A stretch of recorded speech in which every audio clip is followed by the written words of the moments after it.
Talk coming at you on a Thursday. Great to be with you on this day in the capital city on 580 Sports Talk, on 580 WIBW, FM 104.9, online at 580WIBW.com, and on our video stream. We are on YouTube. The channel is 580 Sports Talk. We are on Facebook.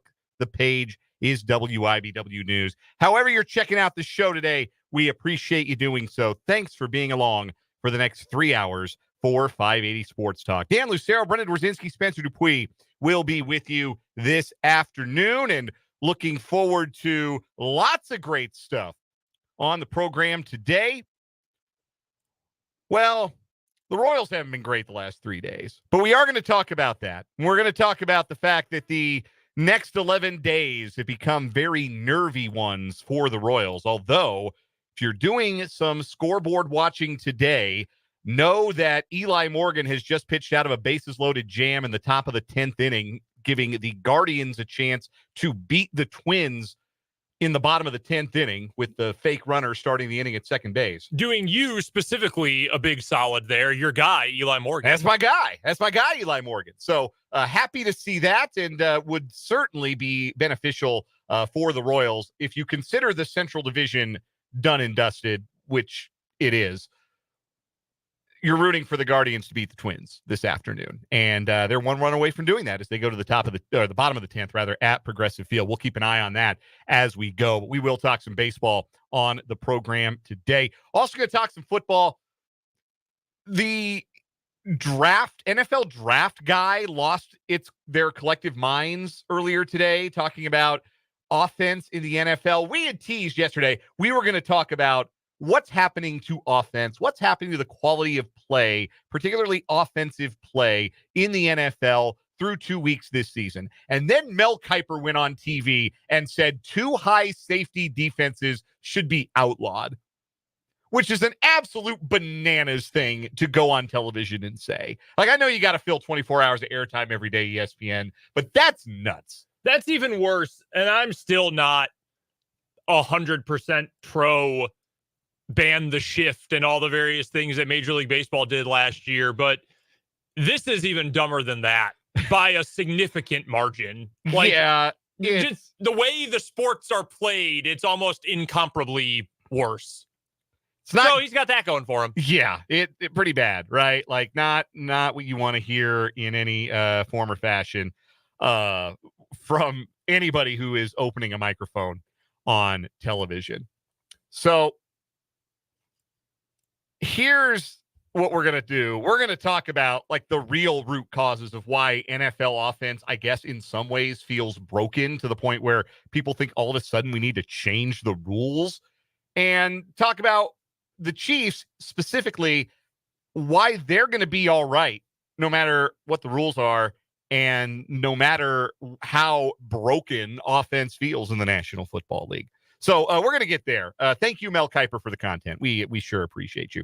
We've got lots of great interview guests today. Speaking of the Chiefs, voice of the Chiefs, Mitch Holthus, will join us at 5:25, give or take, this afternoon. Looking forward to having Mitch on the program. He joins us every Thursday throughout the Chiefs season. We'll get his final thoughts on the win over the Bengals on Sunday, and a look ahead to the trip to the Dirty South and the Sunday night football game against the Atlanta Falcons. That's coming up in the 5 o'clock hour. In the 4 o'clock hour, Paul Myerberg of USA Today will join us for the Big 12 football breakdown, one of our favorite segments each week, talking to Paul about all the things happening in college football with a focus on the Big 12. Paul will join us bottom of the 4 o'clock hour. And the bottom of this hour, Rick Peterson of TopSports.News will check in with us for the Lewis Toyota Local Sports Spotlight. There's some high school sports news today, statewide, that will be interesting to get Pistol's perspective on. The basketball season is getting longer starting next year. The board of directors at Keisha has approved a 23-game basketball regular season. Previously, it had been 20. Next year, if you want to play 23, you can play 23 in your regular season. I will tell you right now, and I know we'll get to this with Pistol here in about 25 minutes or so. Good. It is about time that the athletes in this state are playing as much or at least close to as much basketball as the kids in every other state nearby. Yeah, it rocks. More is better. More Yes. games is good for the kids. More opportunities to play. More opportunities for parents and their classmates to watch them play. More is better, especially with how big leagues are getting anymore. Help you balance out league scheduling a little bit, or gives you the chance to add another tournament. Maybe a league tournament. Wouldn't that be sweet? A league tournament would be fun. It would also be fun for our local schools who don't necessarily get a guaranteed game against one another anymore. Yeah. Get some of those games back on the schedule. Absolutely. Yes, we can get some city rivalries back on the schedule with all of the, you got 3 501 schools in 3 different leagues. Yeah, like that should be a no-brainer that now West, Park, and High will all play each other again. Yes. That should be without question. Would love to see that. Would love to see more league tournaments. I know some leagues do it, like the Flint Hills League does theirs, and Western Kansas Liberty League has a tournament out west. Some leagues are able to pull that off, and maybe more leagues, maybe big school leagues, like a Sunflower League tournament. You tell me that wouldn't rock the Casbah? You're telling me a UKC tournament wouldn't be awesome mid-season? That would be really, really cool stuff. So anyhow, we'll talk about all that with Pistol, plus some Washburn football on the Lewis Toyota Local Sports Spotlight coming up later. Plus all of the things that you have come to know and love from a Thursday edition of the show. Got some either or over under to get to. Another round of What Is Wrong With You, sports headlines, top of the 5 o'clock hour, and your comments, questions, concerns, all of the above. Hit us up in the YouTube live chat if you are watching the video stream. Again, our YouTube page is 580 Sports Talk. Jump on in, interact with us and other listeners to the program on the YouTube live chat feature. And you can also text us. The Top City Metal Supply text line is very much open for business. 785-272-9429 is the Top City Metal Supply text line. We have a text from 785 reminding us that the Twin Valley League is another league that has a mid-season league-specific high school basketball tournament. All of the, I love a league tournament. Like they when I covered high school sports in Nebraska, that's what the holidays were for. Like they had right after you came back from the holiday, most of the leagues had a tournament, and that was always really fun to cover those tournaments. I have Greater Nebraska Athletic Conference. That was the league North Platte High was in when I covered them. So we'll talk about all of that. We'll get to the local stuff with Rick Peterson coming up in just a little bit. But we begin with last night's action at Kauffman Stadium. Royals fall to the Tigers 4-1. They've been swept at home for the first time all season. I said on yesterday's show, they do not play games on paper, but sometimes they do unfold the way that the paper predicts them to unfold. Tarek Skubal versus Alec Marsh was indeed a win for the Tigers, and Marsh was not particularly good. Skubal did well to limit the Royals' scoring opportunities, but he only lasted 5 innings. Royals got 4 cracks at the Tiger bullpen, but could not make a dent as they fall and lose their 4th straight game, and the lead over the Tigers has diminished to just 2 games. The lead over the Twins remains 1.5, depending on what happens in Cleveland. Right now, that game in the bottom of the 10th, Cleveland and Minnesota tied at 2, 1 out, 2 on for Andres Jimenez of the Guardians. We'll keep an eye on how that one finishes up. The Orioles already won earlier today, got a walk-off home run from Anthony Santander. So now the Orioles, who had really been slumping, move to 85 and 68. They are now 3 full games clear for the first wild card over Kansas City. And the reason I bring up Baltimore and the reason I bring up Minnesota is you have to now, if you're the Royals, start to look at the bigger picture of this playoff race and get outside of the context of Royals and Tigers. Because, yes, the Tigers are hot. They're the hottest team in the American League right now. They came in playing good baseball. They leave playing good baseball. They've got 9 games remaining. We've gone over their schedule. They got Baltimore next. They got the White Sox to wrap up. They're on fire. They're a team you don't want to play right now. They proved it over the last 3 days. They're not an offensive juggernaut by any means, but they are doing just enough while their pitching staff has been outstanding. But if the Twins lose this afternoon, they are the team, and they just have. They just went final. Yes. So the Twins have lost in extra innings to the Guardians. So the Twins now have the same record as the Tigers, 80-73. So there is a tie for the third wild card, and the Royals are 2 games clear of the second wild card with 9 games to play. You have to look at the big picture now. Otherwise, as a fan, if you look at it just in the context of, oh man, the Royals have lost 4 straight, doesn't feel like the Tigers are ever going to lose again. Oh, man, they're going to come and get us. They're going to come and get us. Well, they've already come and gotten the Twins. So now you got to keep an eye on Minnesota, right? Like, we haven't talked about Minnesota in the context of this race, but when you look at the final games of the season for the Twins after leaving Cleveland, they go to Boston for 3, and then they have 3 at home against Miami, who stinks, and 3 at home against Baltimore, who might be wrapping up a wild card berth at that point. So nothing given. Nothing guaranteed, certainly, for the Twins, but it's big picture now. You had the small picture the last 3 days. It didn't go great. Royals didn't play well, didn't swing the bats very well. But now the race expands beyond the Royals and the Tigers. And the Royals still sit in a spot where they control their own destiny with 9 games to play. And where would you rather be? You don't want to be the team in the chasing pack. You don't want to be Detroit or Minnesota right now, because whatever you do, you don't play the other team. You are also dependent on what the other team does. You're the Royals, you still control your own destiny, and you still have that opportunity to qualify for the postseason. And I don't think they're going to go 0-9 down the stretch. I don't. But they got to find some offense. And you would think that would come a little easier against pitching staffs that are not among the best in baseball. Fortunately for them, that is what they have lined up. They've got the Giants for 3 coming to town. I know they're going to see Blake Snell, but I know he threw a no-hitter earlier this year. He's still a 5-and-dive guy.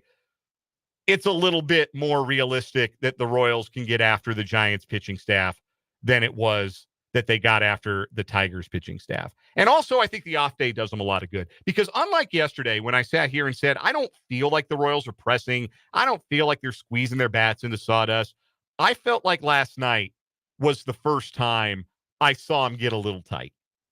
And I thought you really saw that in that inning where both Alec Marsh and Bobby Witt Jr. made errors, particularly Bobby Witt Jr., who has had a couple of moments here in the last couple of weeks in the field that are pretty uncharacteristic of him.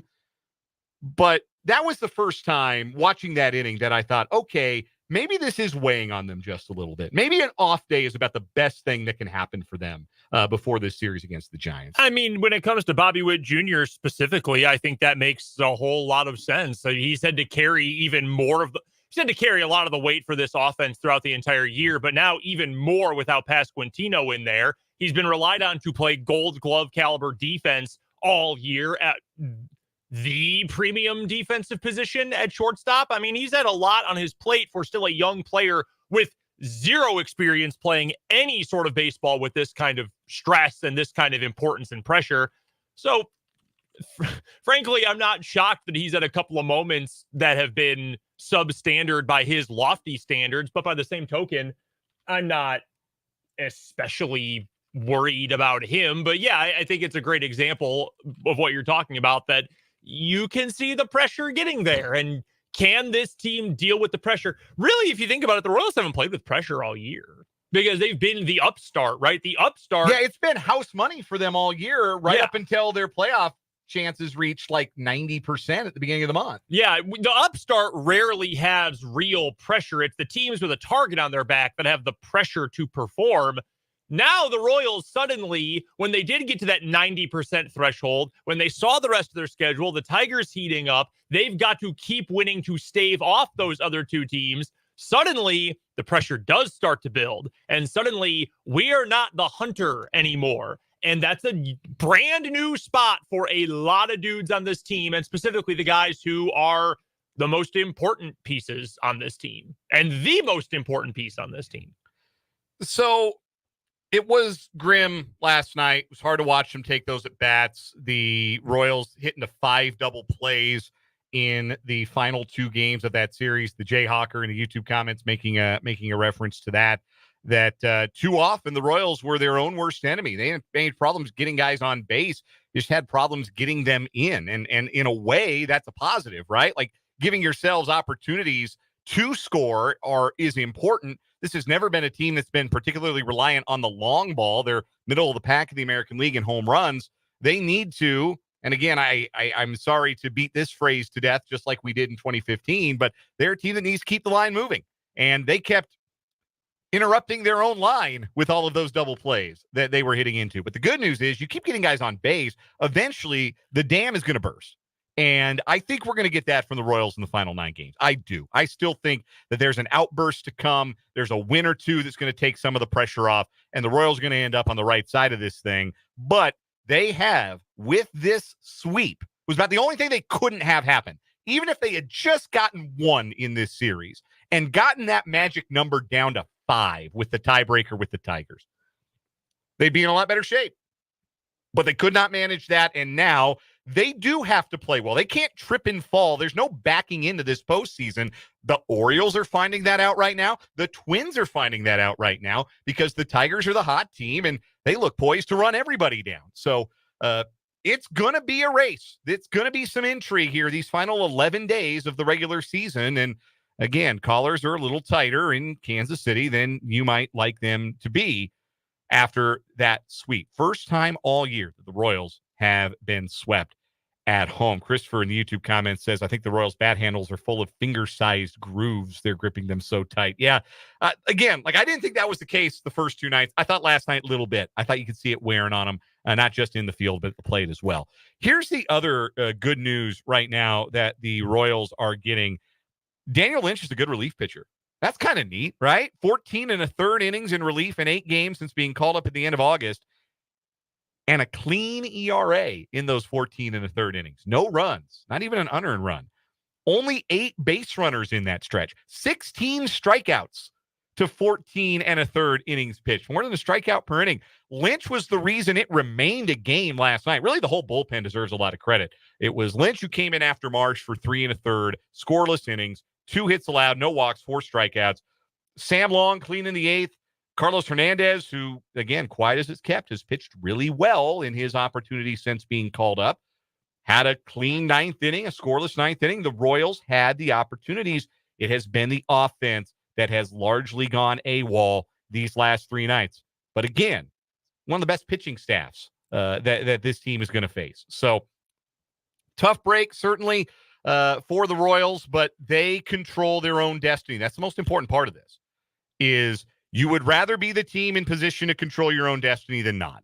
And that's where the Royals find themselves. And I think maybe the day off gives them a chance to reset and say, all right, that series is in the garbage. Now we control what happens to us the rest of the way. Against the Giants, against the Nationals, against the Braves, it's up to us. We control our own destiny. Let's go take care of some business. Yeah, and I understand it if you're a Royals fan and you feel like you can't shake this because it does suck. I mean, it's not a great time to get swept, and no time ever is, but especially right now, does not feel great to get swept. But there's everything out in front of you. You've got a 2-game cushion. That's a really nice spot to be in. These games are winnable. And if you said, well, Brendan, the games against the Tigers were winnable as well. Yes, I am not going to debate that. You are entirely right about that. But that being said, San Francisco gettable, the Nationals are bad, and the Braves are clinging to playoff hopes. They might not have a whole lot of hope when we get to that series the final weekend of the year. Yeah, they're 2 back of both the Mets and the Diamondbacks with 9 games played. There's a chance that they could be like desperation mode. There's also a chance it could be out by the time the Royals get to Truist Park. I think it's called Truist Park, Truist Field. I believe it is Truist Park. Truist Park. Yeah, they're in Arizona. So you're right. I mean, the whole Atlanta. thing is still in front of you. Go win 2 of 3 against the Giants, and you're sitting pretty almost certainly going to get in at that point, no matter what everybody else is doing around you. So handle business here on Fan Appreciation Weekend the rest of the way at home. You're going to be okay. I really do believe this team is going to be okay. You've got a lot of gettable games here in these final 9. I mean, should we even go back 2 series when we looked at the final 15 after that series against the Yankees, which we knew was going to be difficult in the Bronx? Pittsburgh, Detroit, San Francisco, Washington, Atlanta, even a week ago today it would have been. We talked about this and said the most difficult series, the one you least want to play, the one with the most pressure on it, is going to be the one with the Tigers. And they have stepped up pardon the baseball pun, but they have stepped up to the plate, and all the credit in the world to them. But all these other series are winnable. You already won the other series. That one against Pittsburgh, you took 2 of 3. You take 2 of 3 against San Francisco, you're feeling fine going into the final week of the year. And that's what the Royals have done really well throughout the season, is take care of business against the teams that they should beat, like Pittsburgh when they went on the road and they took 2 out of 3 from Pittsburgh just last weekend.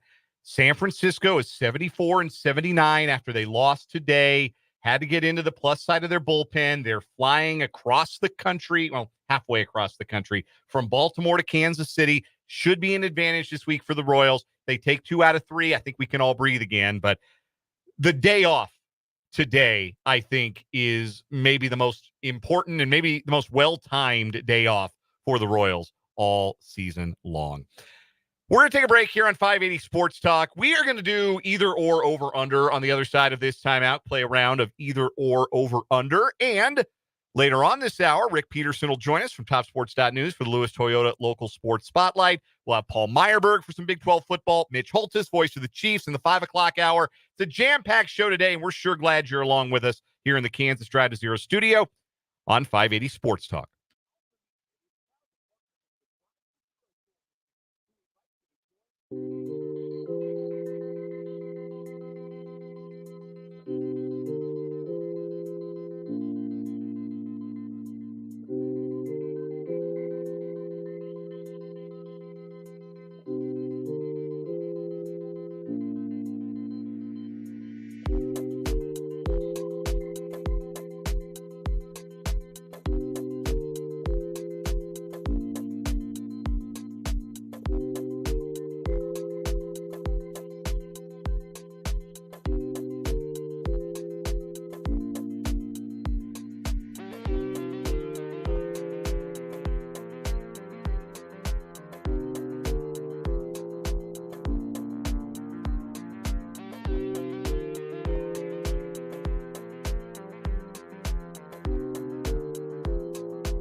3:31 on 580 Sports Talk. We're just getting started with you through the 6 o'clock or the 5 o'clock hour up till 6 o'clock today.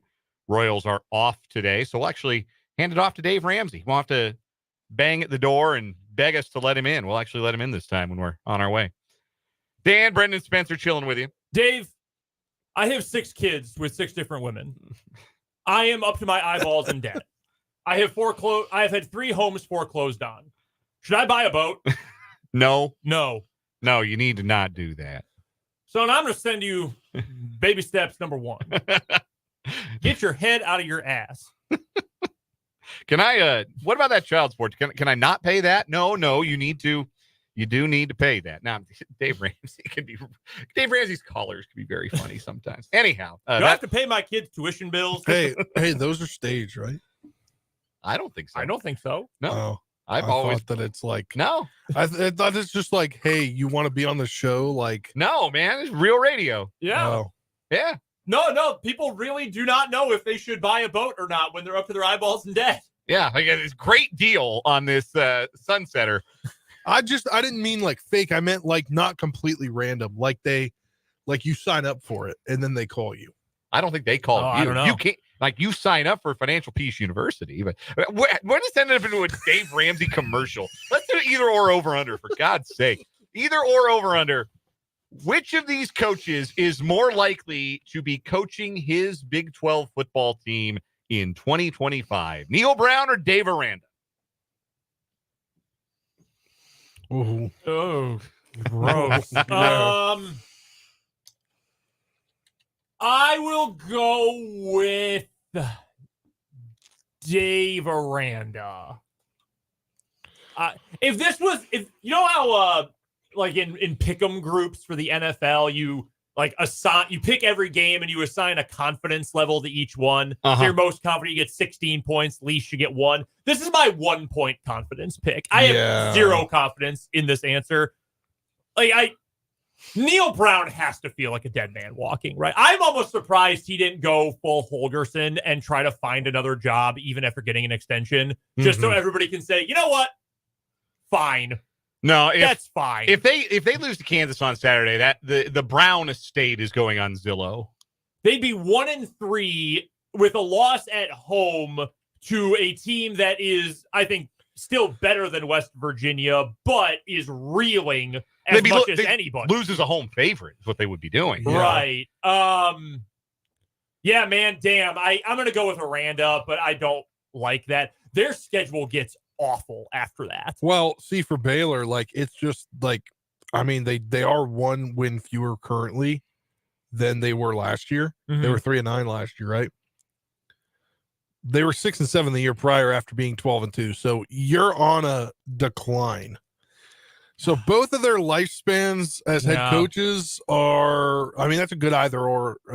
Yeah, I know it's a great question. The other thing too, Baylor has pumped so much into their NIL and has really gone whole hog this year. Makes me think that it's a little bit more likely that they're willing to give him 1 more year to kind of build it versus West Virginia, which I don't really know what they're doing. I think they like either. Dave Aranda in None of their Waco fans do. In a way that they don't really like Neil Brown in Morgantown. That's true. They can't even spell his name right. Everybody I see on Facebook, because obviously I'm friends with a lot of people that are West Virginians and are WVU fans, they spell it Neil. It sounds like Packers fans who always spelled Devontae Adams' name wrong. All right, my either or for you. Would you rather sit in the crowd? We're going to say sit in the crowd at a football game in the rain or in the snow? Ooh. Oh, man. The snow at least might not stick to you and leave you feeling like heavy drenched when you try and get up and leave the game. Rain is just going to leave you like wet. Yes. Yeah. Yeah. Rain is out. Yeah. I'd much rather do snow. I've done the snow. Plus the ambiance is nice. A rain game is just like, ugh. Just gross. Yeah. Snow at least gives you snow football, which is aesthetically pleasing. Yes. Rain football is slop. Rain football, you get that time the Dolphins put the Steelers and a punt stuck in the ground when it landed. Wasn't that like a 3-0 final score? It's Monday Night Football. Yes, I believe it was. Back when I was in college. That was a long time ago. An early Tirico game, if I remember correctly. Give me snow every day of the week. The aesthetics. Plus, you're not as wet. Like, you might get a little wet because, it's water. But rain, I mean, you're soaked. Snow, you can brush it off. You're wearing a heavy coat. I don't want to be wet. Yeah, I'm with that. Plus, colder weather, I think people are less inclined to like do anything real crazy, real rowdy, fewer fights in snow games. Ooh, plus snow game, the vendors, the walking vendors. Yeah. A text from the 785, the Top City Mail Supply text line. As a K-State fan, I never want to see a snow game again. I understand. I understand completely. Meanwhile, Abu Sama would prefer to only ever play in the snow. Clayton brings back in the 90s, it was raining so bad the aisles were waterfalls. I do remember, I don't remember who they were playing, but I remember, I think it was the Seahawks, actually. I want to say it was Seattle. And I think they had to postpone delay the game. Yes, Chiefs-Seahawks rain game is a suggested search on Google. Yes, Sunday Night Football. 1998, yeah. Oh, God, you had those great ESPN late 90s, early 2000s graphics. 3.66 inches of rain in a 2-hour period in greater Kansas City.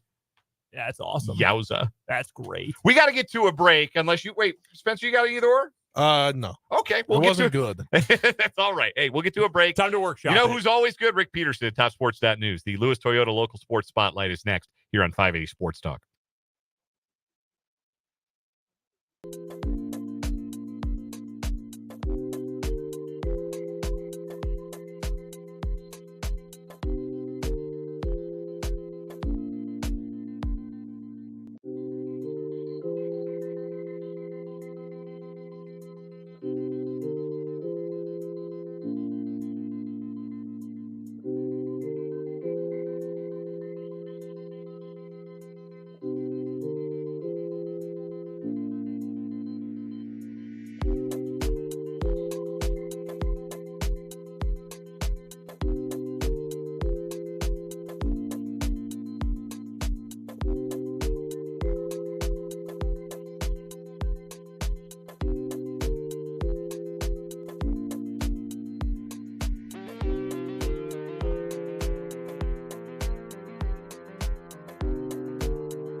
It is time for the Lewis Toyota Local Sports Spotlight with Rick Peterson from TopSports.News, who covers all things Shawnee County High School sports and Washburn Ichabod Athletics at TopSports.News. You can follow him on Twitter at Peterson_Rick.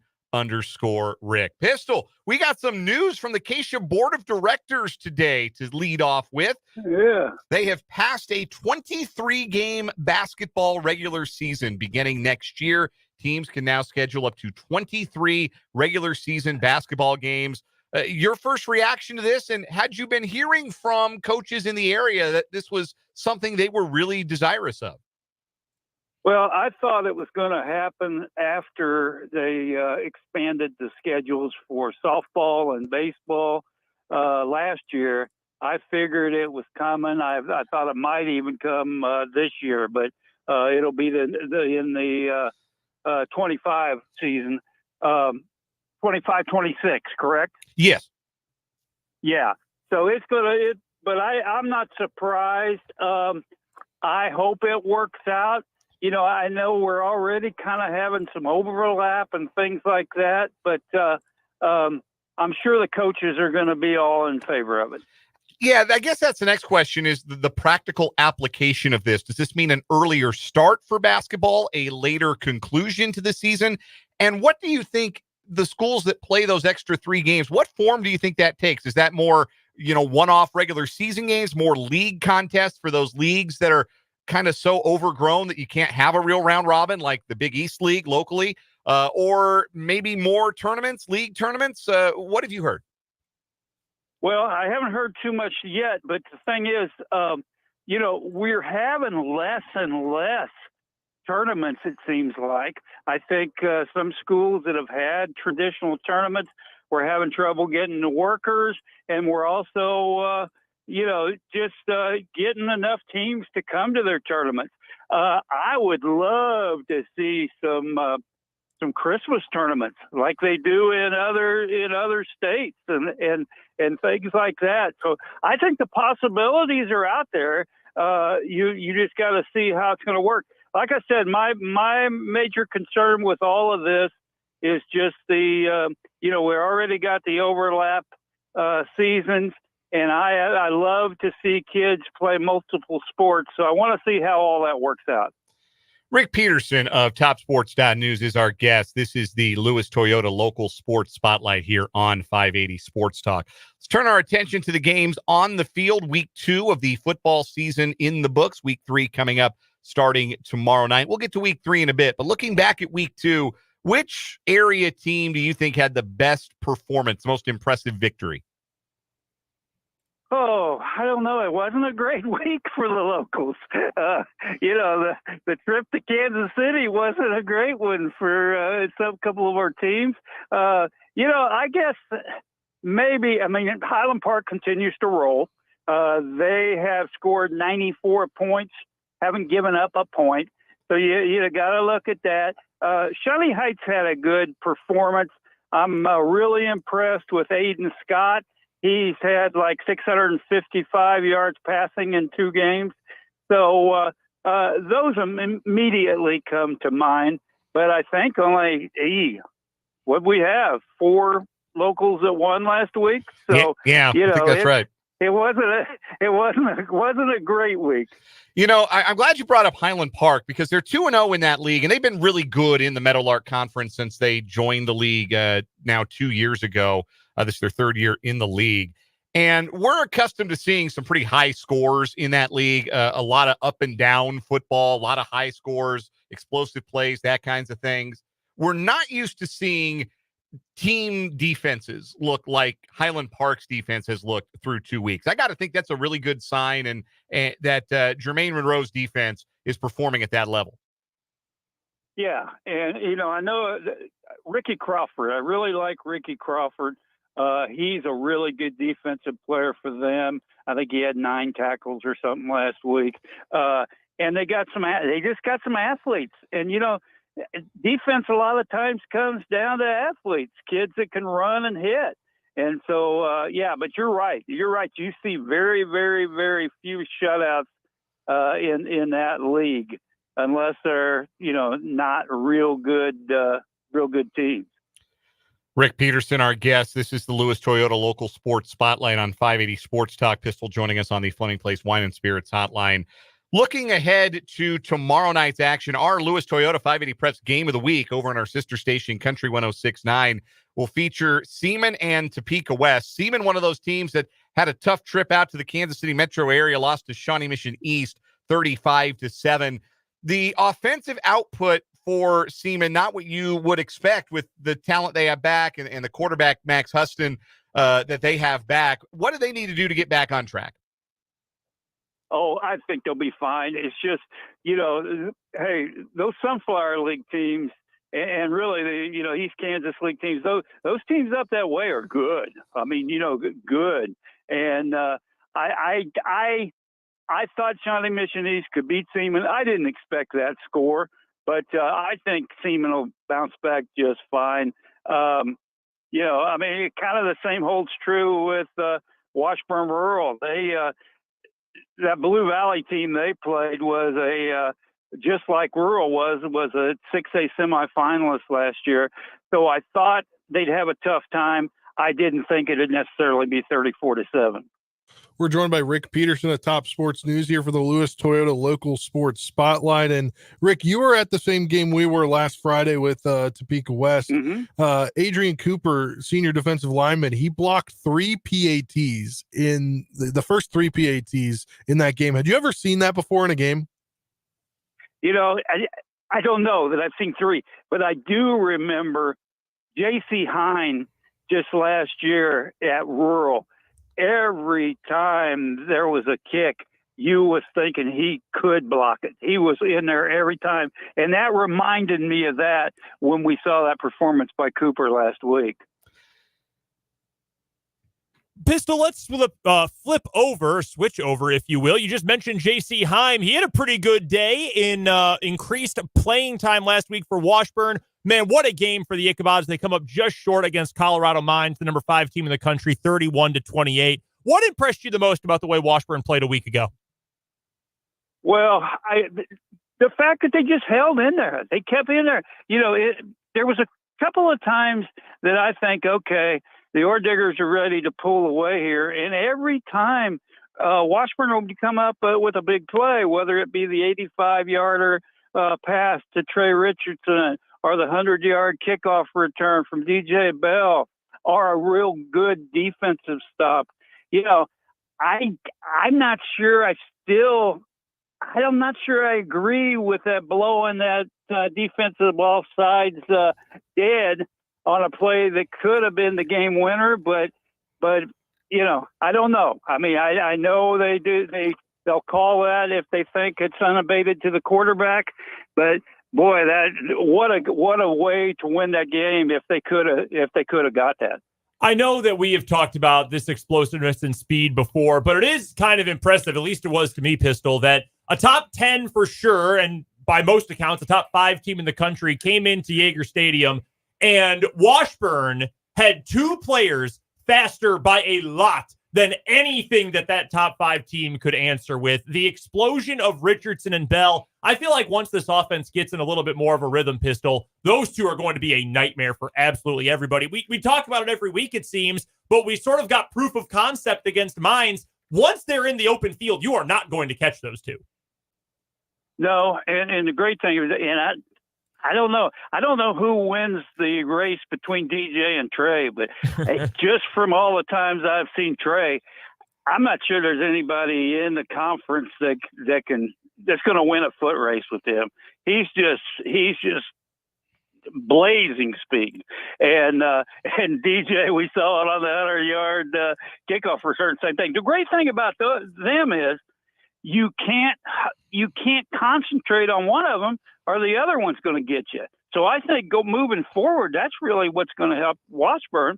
And then if you start really ganging up on DJ and Trey, I think Tyson Brown's going to get a lot more catches. So I like that receiving group.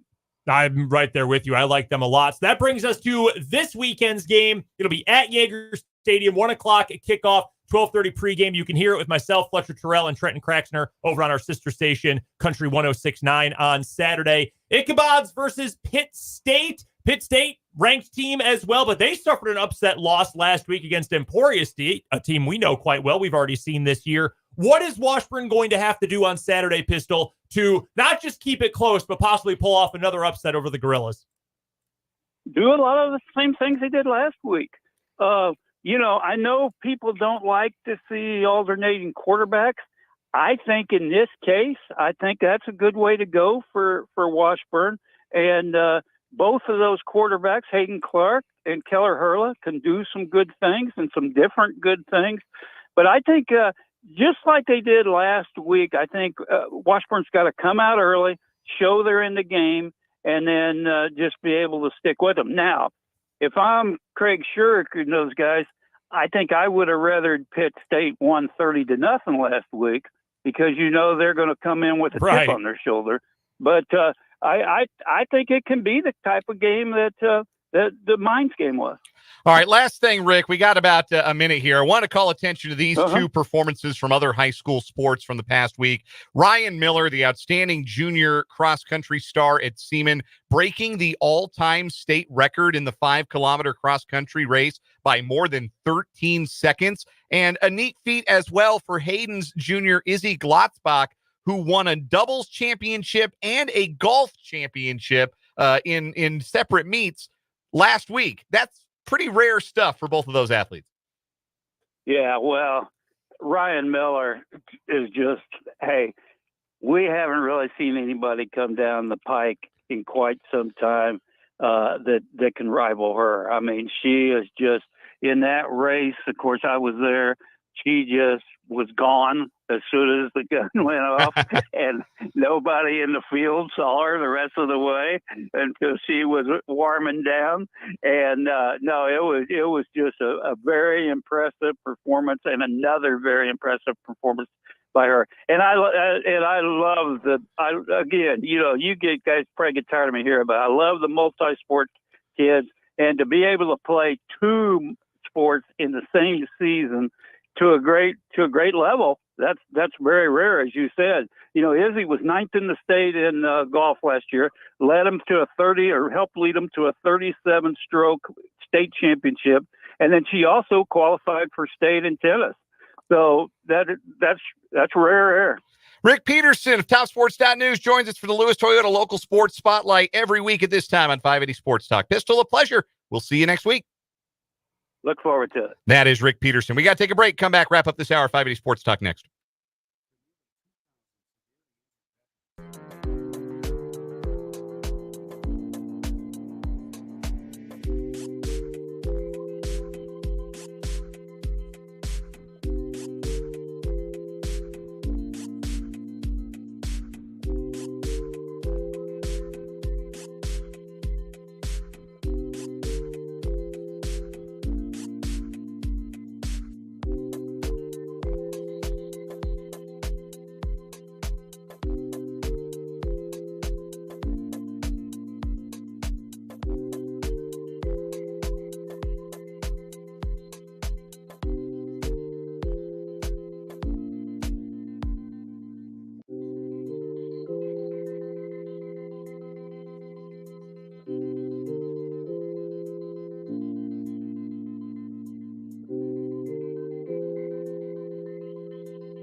Our thanks again to Rick Peterson at TopSports.News for joining us for the Lewis Toyota Local Sports Spotlight. One of our 3 great guests set to join us on today's show. Coming up in the 4 o'clock hour, bottom of the hour, Paul Myerberg of USA Today will join us for the Big 12 football breakdown. And Mitch Holthus, the voice of the Chiefs, stops by in the 5 o'clock hour as well. Get his final thoughts on the Chiefs' win over the Bengals and a preview of Sunday Night Football. Chiefs back in prime time, back-to-back weeks of the Falcons in prime time. The Kirk Cousins bump. Yeah, no kidding. Isn't it? You know what's crazy, though? Because his reputation is what? Terrible in prime time. 4 of his last 5 primetime starts, Kirk Cousins wins. How about that's that? because his horrible ones were when he was with Washington. We're going to talk about the NFL's offensive problem. Is it really a problem? And do what is wrong with you, plus Paul Myerberg next on 580 Sports Talk.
Let's get it. Hour number 2, 580 Sports Talk, Thursday afternoon in the capital city of Kansas. What's up? What's happening? Thanks for being with us on this Thursday. Dan Lucero, Brendan Dworzynski, Spencer Dupuis, the Power Trio, with you until 6 o'clock tonight on 580 WIBW, FM 104.9, online at 580WIBW.com, and on video. You can see Brendan working on his Washburn spotting board. You can see me scratching my nose. You can see Spencer's spiffy new Alpha Media pullover he's got going on. It's sharp, man. Yeah, it's sharp. Still waiting for some more merch too, but it's happening. I feel like I've officially started. You've officially made it here. Feel like you're on the team. A little delayed. You know, 8 some months things got later, delayed, yeah. but we're here. We got something.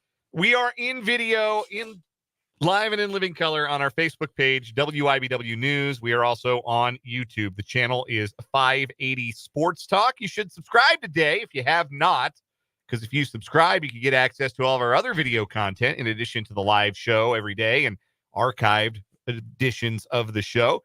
You can catch our shorts, our YouTube shorts. We've been cranking those out. I did another Immaculate Grid today, Immaculate Grid with Dan, the video series that is sweeping the nation. Hang out with me and watch me remember some guys. It was a Chiefs grid today for the Pro Football Grid. So you can see me remember some former Chiefs of pretty recent vintage. Like I don't go way back on the football grid like I can with the baseball grid, but had a good time with that. You can check those videos out again on our YouTube channel, 580 Sports Talk. And if you love the audio, but you can't always hear the whole show live, we're on Spotify now. Just search 580 Sports Talk on Spotify. We come up, and you can subscribe, I guess, follow the show and listen to our hour-by-hour breakdowns of the program. Rate us, review us, give us a 5-star review. Shout out to the 3 people so far. We've been on this for 2 days. Shout out to the 3 people that have given us 5 stars already, and it's not me. I didn't do it. Well, You know, that's funny because I assumed that the 2 of you had done it. So that's great. That makes me feel even better. Yeah, absolutely. Yeah. We do love that. Joe, I also did not, for what it's worth. So I appreciate all y'all. So y'all are haters to your own show. I see how it is. Well, no, I wasn't going to be the first one to do it. And then I pulled it up. I was showing my girlfriend that we're on Spotify, and I was like, oh, we already got 3 5-star reviews. Listen, we're serious about it. If you want to follow us on Spotify and listen to the show that way, if you can't catch it live, we've made it possible for you to do that now. And I think that a little gratitude in the form of a 5-star review would be a really kind thing for you to do in return. If you appreciate us finally being on America's #1 streaming music / podcast service. I assume they're #1. I think so. I mean, they're one of the only ones that actually is streamlined. Like Apple's Apple, but like you have 2 different apps. Like it's kind of annoying. Joe in the YouTube comments asked if I finish every Immaculate Grid. Baseball, I do every single day. Football, I get to when I get to. But baseball, I do the baseball grid every single day. I can't always do a video for the grid. There are other things that I got to do around the office sometimes that permit me from doing a daily Immaculate Grid. But maybe if I would talk less and record them in shorter bursts, I could do it. But no, I like to sit there and talk about how Gus Frerotte played for a bunch of teams. Spoiler alert, he's on my Immaculate Grid today. And how he was never very good. And I did not tell the good Gus Frerotte story today because I thought I was babbling. But I could have told the story about the time he headbutted a wall after scoring a touchdown and sprained his neck. It is indeed a great story. It's very funny. I mean, that's the fun of it, right? Is you remember a guy and then remember something about that guy. And then you tell your friends, hey, do you remember when Gus Frerotte ran into a wall and headbutted it and sprained his neck? On and Sunday Night Football, I think. Yeah, and then everyone says, yeah, that was hilarious. And then you talk about it. Like, that's the fun of doing the whole thing. I always like using Gus Frerotte. One of my favorite Bronco quarterbacks of all time, Gus Frerotte. Because he wasn't very good. That's the gag. Anyhow, long story short, subscribe to the YouTube 580 Sports Talk. Still to come this hour on the program, we're going to talk to Paul Myerberg, our insider on all things college football from USA Today. It's our Big 12 football breakdown. That is coming up in a little bit. We've also got 2 new stories on what is wrong with you trying to take down our current champion, Peanut Butter Stabby Time. I think it's going to be a hard act to follow, but we'll see these 2 new stories today, and we'll see if one of them might be up to the task. But we begin today with something I wanted to talk about on the show, and I wasn't really sure how I wanted to talk about it. But through 2 weeks, we have seen a drop in offense, particularly passing offense across the National Football League. And there are a lot of like really valid reasons for this. And if you follow anybody who writes about football on social media, they were opining about this today. But it is part of a trend where we've seen a decline in offense and maybe a decline league-wide in quarterback. And that was a surprise to me as well as you. Congrats on breaking a block and getting some coins. Yeah, My right. bad. I was trying to get ready for it. No, all good, because we do have some audio here. We'll go ahead and we'll get right into it, because I was wondering, how am I going to talk about this today? I want to talk about this because I think it's people like trying to create a problem. And on the one hand, I understand why it feels like it's a crisis for offense in the NFL. But on the other hand, I don't know what you do about it. I know what you don't do about it. This from Mel Kiper on Get Up earlier today. Mel, pick it up from there. Now that we've sort of set the table for exactly what your problem is with it, how would you try and solve it?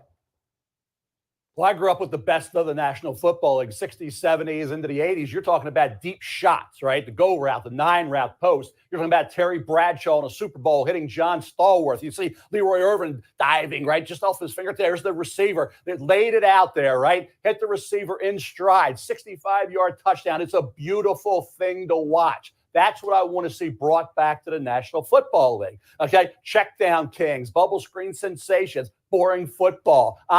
Game manager, I get it, but I want to see those deep shots. That's what the NFL was built on. I grew up with John Unitas, Fran Tarkington, Ken Stabler, Darryl LaMonica. You know, you talk about quarterbacks, Joe Namath. It was just right. Brett Favre when he was doing what he did. Burt Jones with the Baltimore Colts. You think about those quarterbacks who would throw the ball down the field. I'd say what Bradshaw did with Stallworth and Swan, Roger Staubach. That's what I want to see brought back. Say, well, you can't do that, right? Well, you got a 5-yard rule with the cornerbacks, right? The Mel Blount rule, right? Now with the push thing with Hurts, you got to be a yard back now. So don't tell me you can't have those safeties closer to the line of scrimmage than they are. I was at games where I'm thinking, hey, too high? They're out in outer space. I couldn't even find us. They're playing with 9 guys, right? Where are the other 2? Oh, the other 2, they're so daggone far back, and even though they're part of the damn play. I'm telling you, we got to change this thing, and we got to have, hey, you can warn them.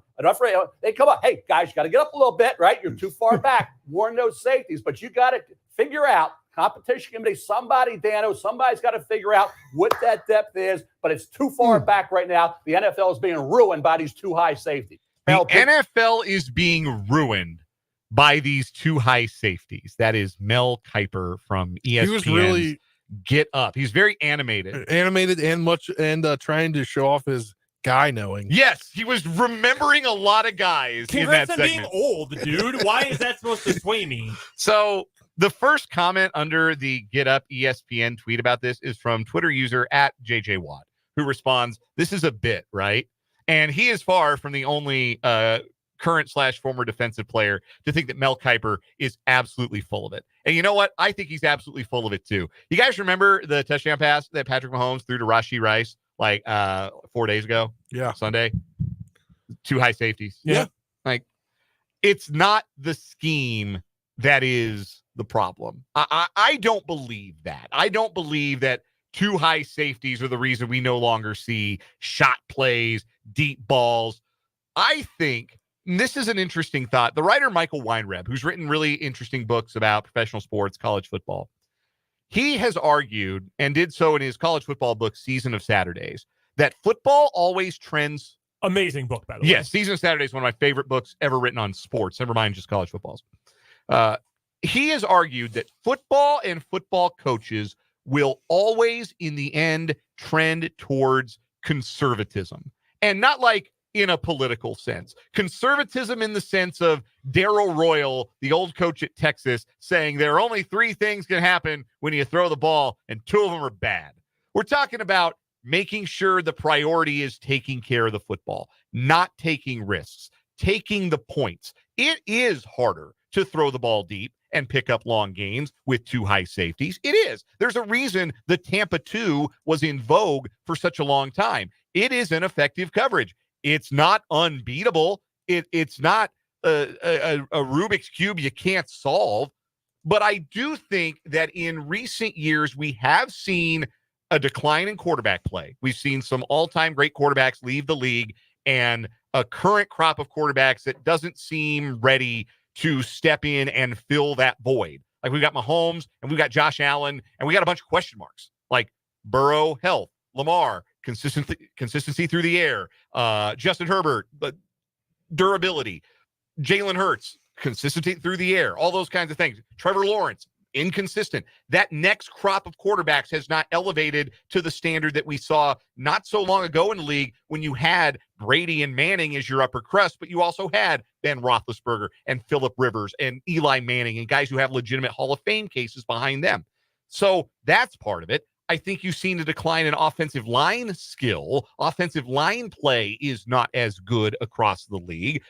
Kickers are really good. Why does that speak to conservatism? The idea that you take the points, right? Well, if the points are available to you as soon as you cross your own 40-yard line, why take chances? If all you need to do with the new kickoff rules is drive the ball 30 yards and you're in field goal range, why would you take a shot? So I think it's a lot of things that have contributed to feeling like we're not getting the future of football that felt promised that night at the LA Coliseum back in 2018 when Patrick Mahomes and Jared Goff put on a show that we will never forget, that 54-51 Monday Night Football game.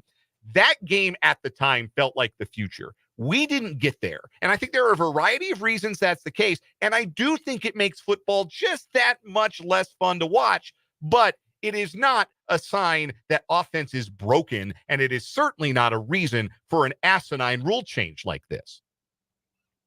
So the idea is stupid. Let's just start there and be blunt about it. This is very stupid. It's very dumb, and it's not going to work.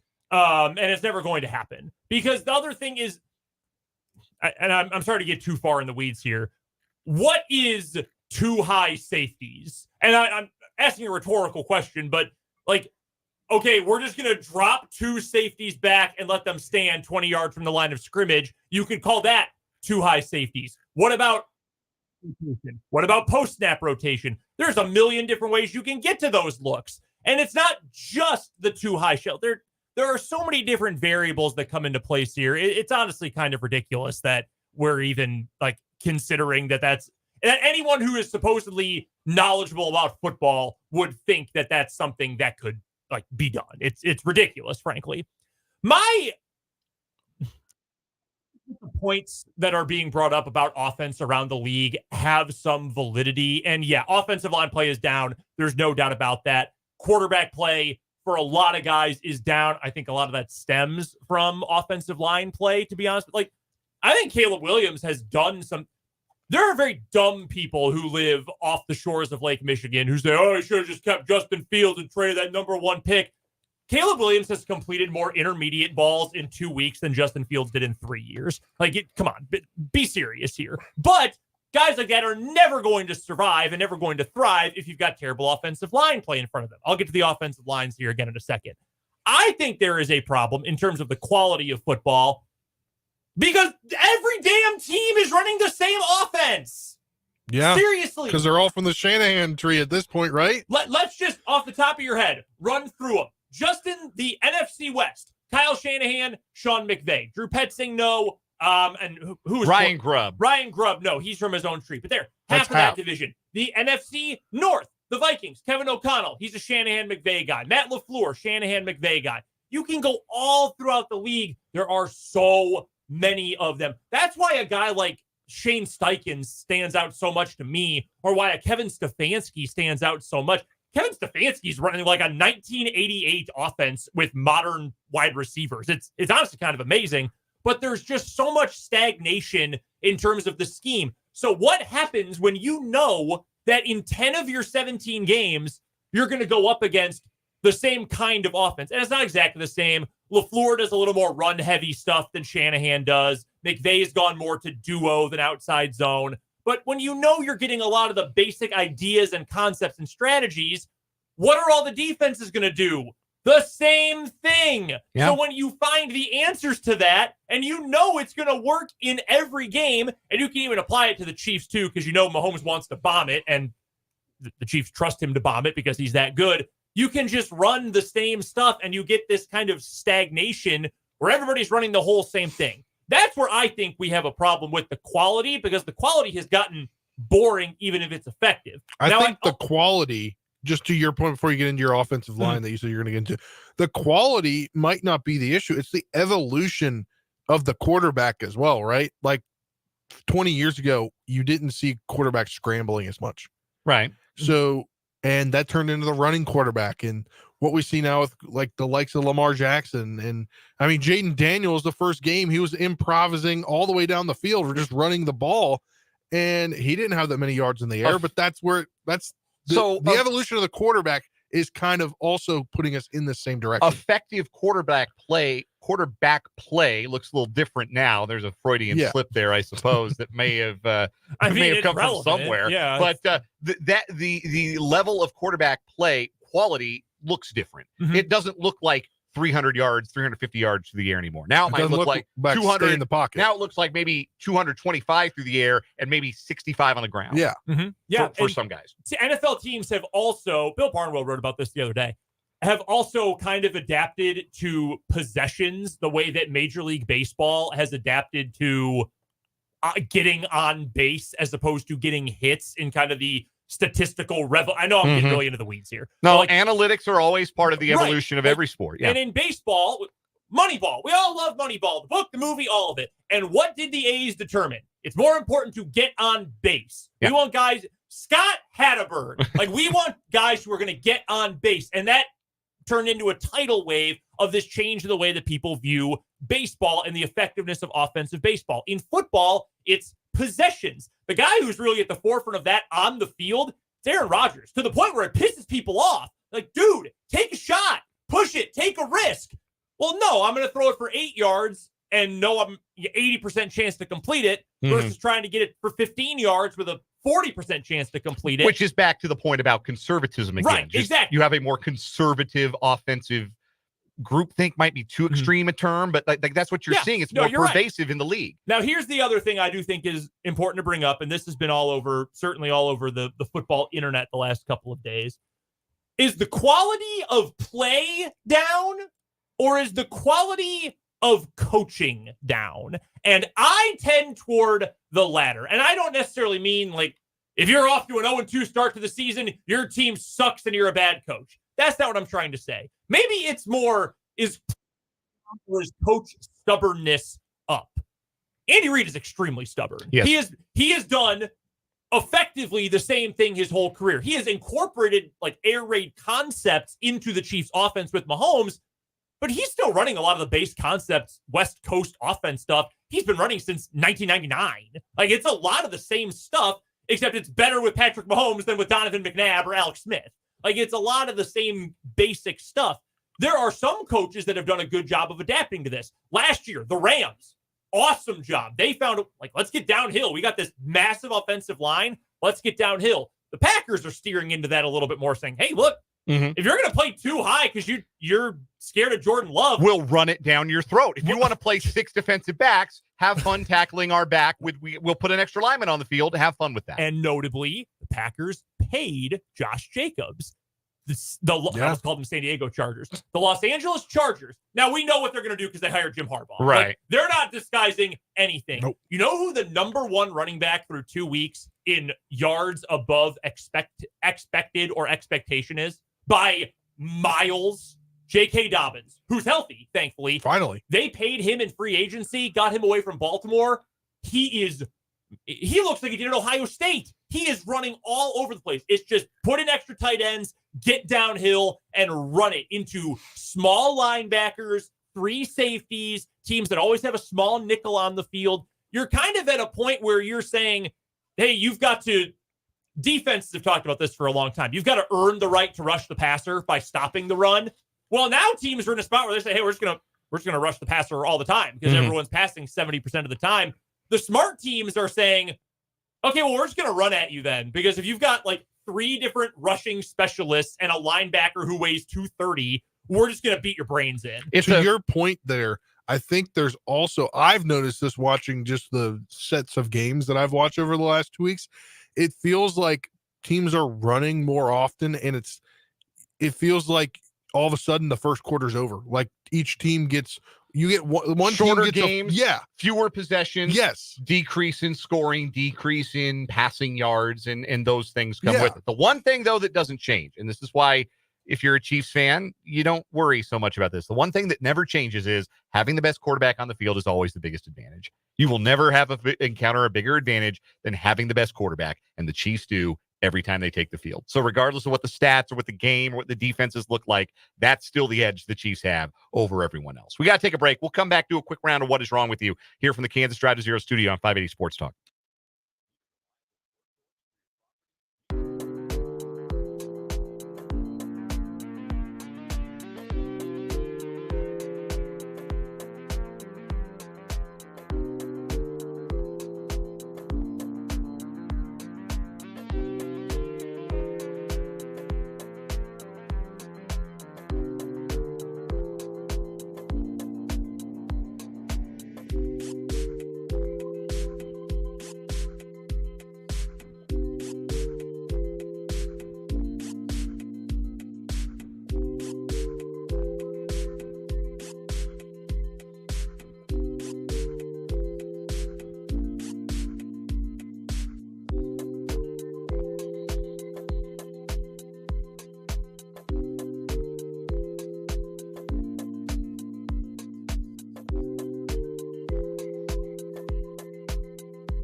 Time for a quick round of what is wrong with you here on 580 Sports Talk. Our current champion, peanut butter stabby time.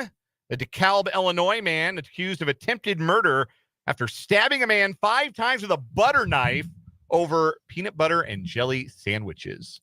Hard one to beat. Brendan, Spencer, you go first today. Yeah, we're going to head to South Florida. A man was arrested after allegedly selling construction equipment he did not own and obtained $65,010 from the victim. Emilio Machado, 45, from Royal Palm Beach, was arrested Tuesday and charged with an organized scheme to defraud. According to the report from the Palm Beach County Sheriff's Office, in 2022, an individual representing a company was looking to purchase a bulldozer. The victim found the bulldozer for sale on, of all places, Facebook Marketplace, and contacted Machado about the bulldozer. After the bulldozer was inspected, the victim provided a $6,160 deposit to him. After initially wanting to pay for the bulldozer with cash, Machado suggested the victim pay the balance with financing. The company paid the remaining balance of the $58,850 via financing. After receiving the payments, he was given multiple excuses he could not get in contact with Machado about the delivery of the bulldozer. Following the transfer of funds, Machado allegedly withdrew the funds from the bank account and subsequently closed that account. The victim called the number on the fence at the location of the bulldozer and was told Machado didn't own that bulldozer.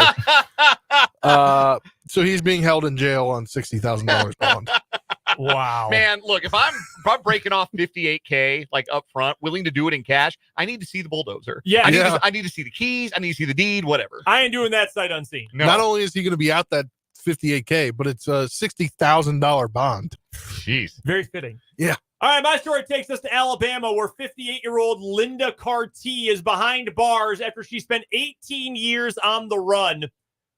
She had 88 outstanding warrants. Wow. All for the same two things: worthless checks. She's from Decatur in Alabama, about 40 miles from Huntsville. The fugitive unit of the Morgan County Sheriff's Office got a tip about her whereabouts. So 39 of her warrants were for issuing a worthless check, and the other 49 were for failing to appear for issuing a worthless check. And she spent 18 years dodging the state to avoid facing the penalty for passing bad checks. She must have thought they'd give up.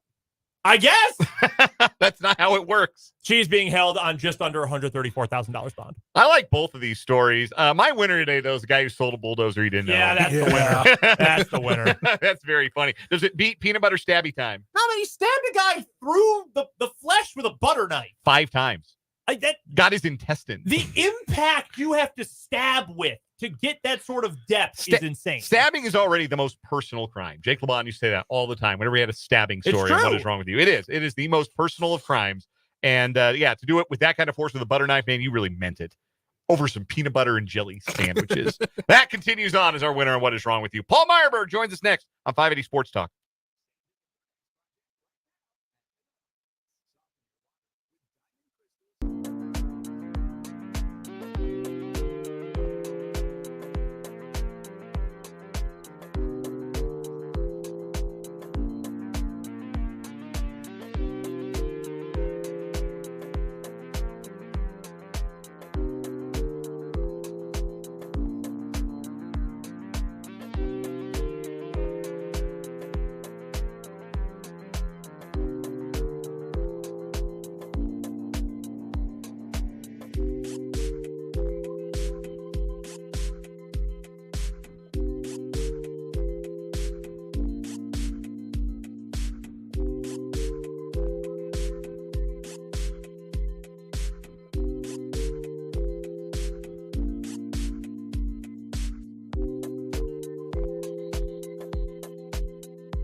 We're talking college football. It's the Big 12 breakdown, and joining us from USA Today is Paul Myerberg. And Paul, two big Friday night spotlights for the in-state teams last week went two very different directions. I want to start with the Wildcats of Kansas State. How impressed were you with what they did to Arizona in Manhattan?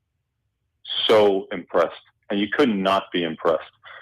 Look, so Arizona lacking a little bit of offensive ingenuity, maybe not quite the team that you saw last year. Maybe the trajectory has plateaued just a little bit. No matter what, we all know this is probably a 6, 7, maybe 8-win team with a bowl game. Okay, that's fine. What Kansas State did to Arizona is what elite teams in a specific year do to good teams. Because Arizona is a good team, and Kansas State made them look like Kansas, right? So that is an impressive win that registers nationally because you're playing on a Friday night. People are paying attention. So I think that for those of the nation viewing audience who did not know Kansas State and maybe didn't know what they were about, you couldn't have a better promo than 3 hours on Friday night when they really whipped a solid Big 12 team. So look, I was way off on Kansas, but we were right on Kansas State. This is a legitimately good team, and they are all eyes set on getting really, really close to the playoff and not making it, because that's what I've seen through a couple games. This is an elite football team, and they did their job against Arizona. What in particular did you see from that performance that makes you most believe in this team's Big 12 championship chances? Obviously, you believed in them before you came into the season, but what did you need to see maybe that you saw in that performance that makes you say, yeah, this team is who I thought they were? Yeah, so I believed, and maybe we all did to a degree, believe that Kansas State was going to be able to impose its will on some teams. Like, they impose what they wanted to do on Arizona. When you run for 250 yards, you give up 50 yards, you give up 1.5 yards per carry. That's a different sort of win. And a lot of Big 12 teams, I'm looking at Oklahoma State potentially, are going to win games in different ways than that. They're going to try to outscore you. They're going to try to run with you. Kansas State wants to really just put you in a bag and beat you like a drum. And they're going to do that. And they did that against Arizona. So, like, if you did not believe in this team, or you did not believe that they could do that consistently, look, if Arizona's a 7-5 team, they just took them out behind the woodshed. And I can't even put it any better than that. Like, this is a good, solid team that they made look pedestrian or worse. So I'm not waiting for anything. I wanted to see them go out and run for 200+ in Big 12 play. They're doing that. I want to see them hold guys to 120 or less, or 3.5 yards per carry or less. They're doing that. I want to see Avery Johnson get better every single week. He's doing that. So, like, all systems are go for Kansas State. If you're a K-State fan, like, I don't blame you if you start dreaming big about this team. Don't start talking about winning a national championship, but start talking amongst yourselves and amongst the fan base about winning this Big 12 or getting to a Big 12 championship game with one loss and getting into the playoffs as a top 4 seed or as a top 12 seed. That's what you should be talking about. And I think it's safe to have that conversation right now because the results are starting to resemble what we thought they could be back in August. Paul Myerberg is our guest. He covers all things college football for USA Today. He joins us every Thursday at this time for the Big 12 breakdown via the Fleming Place Wine and Spirits hotline. So, Paul, while things are going really well for the program out of Manhattan right now, it is the polar opposite over the last 2 weeks for the team coming out of Lawrence. So I will ask you point blank, what the hell is going on with KU? I will tell you this, guys. I don't know what's going on. Obviously, there's an aspect of it that Jalen Daniels is not right. And you know what? You're going to have to roll with him because I don't know what your other options really, truly are. But he's not right now. So maybe he gets better and it takes a little while to shake off this rust. Takes longer than we thought. He's not right. But there are deeper issues than that. Look, when you lost to Illinois and you outplayed them in that game, I think I said last week, maybe it's the style of play put them off balance. But I'm telling you guys, if you had some poor schmo who went into a coma in 2016 and woke up at 8 p.m. Eastern time on Friday night and turned on the KU game, you would have thought nothing had changed. That's how bad that loss was. That is the worst loss of the Leipold era. And it's the kind of loss that makes you, or at least makes me, take a step back and reassess this squad. Because the mental mistakes, the physical mistakes, the lack of explosiveness, the lack of consistency on offense, those 4 things were hallmarks of when this thing was rolling the last couple seasons. So when you lose that, you're getting into the danger zone. So like last week, I went, well, maybe it's an 8-4 team or a 7-5 team. The way they're playing, this is one of the worst teams in the Big 12 through non-conference play. And there's no other way to sugarcoat it than that. They're in a bad place. They got to fix it. Because to me, like, we are seeing across the nation, Billy Napier, Mike Norvell, elsewhere. You got to strike. You got to hit it when it's hot. Leipold's not going anywhere. He can see this thing through and weather the storm and bring it back maybe in November or for next season. But you have to capitalize on national recognition and some sort of trendiness when you have it. And they're blowing this opportunity. And that's the painful part for me. Even if they rebound in Big 12 play, it's going to take them getting hot again to get back on the radar. And my guess is they kind of peter out, and no one's really talking about them the rest of the way. That's disappointing because KU has been a topic for several years. So they're really costing themselves a chance to be and stay on the national radar. Right now, they've just disappeared. Daniels has obviously struggled mightily in these last 2 games, Paul, and I personally have some major beef with the play calling of Jeff Grimes in the last 2 weeks. But it's also kind of interesting if you look at some of the advanced stats, success rate, EPA, things like that. KU has looked pretty good, all things considered. The defense has been as good as it's ever been during the Lance Leipold era. So all of those things considered, do you think that this Kansas team outside of Daniels and the play calling has enough pieces, enough wherewithal, whatever you want to describe it as, to come up with some answers for other problems? Or is it simply enough if Daniels does not play well, they are not going to win very many games? That's a really good point, right? Because to focus on Daniels like I just did ignores the fact that you have guys around him just on offense, not even the defense, which is obviously improved, just on offense who are getting the job done. I mean, your running game is humming. Devin Neal's getting the job done. The complementary pieces are there, and they've been there. They've been there when Daniels wasn't even in the lineup. So you can succeed. I still think, though, guys, that if Daniels isn't right, it's going to slow down the offense. It's going to limit their ability to expand their playbook. It's going to make it more predictable, and you're just not going to be the same team. So I don't want to put it all on his shoulders because it's a 22-man game, but the pressure is on him to get back to at least a facsimile of what he used to be, because what he is right now is one of the worst QBs in the Big 12, and that's trickling through the entire team. If you had said, again, just to hammer this home, let's just talk about it. If you had said at 7:59 p.m. or it's whatever time on Friday, KU's going to run for 200 yards. UNLV's QB is going to complete 7 passes. What would you have said? You would have said KU's going to win in a landslide. Yep. You would have said it would have been a rout. And there you go. I mean, you're not just -2 in turnovers. You're botching fumbles. It's Keystone Cops in the fourth quarter for Kansas. That's embarrassing. I thought they were past that. So I don't know if you're a fan looking at this team, if you still believe you should, but you're looking at the last 2 weeks and you're wondering what the heck is going on. I hope that they have the answer, because I don't have an answer for it. They just don't look like the same team. The energy isn't there, and maybe it all starts and ends with Daniels, but the energy as a team isn't there, and they got to find it. And they got to find it quick, because they're going to West Virginia this weekend, a team that is licking their wounds and desperate to get a win after they blew it that Saturday. They could lose easily on Saturday. They should lose on Saturday. Then you're 1-3, and the whole trajectory of the season changes.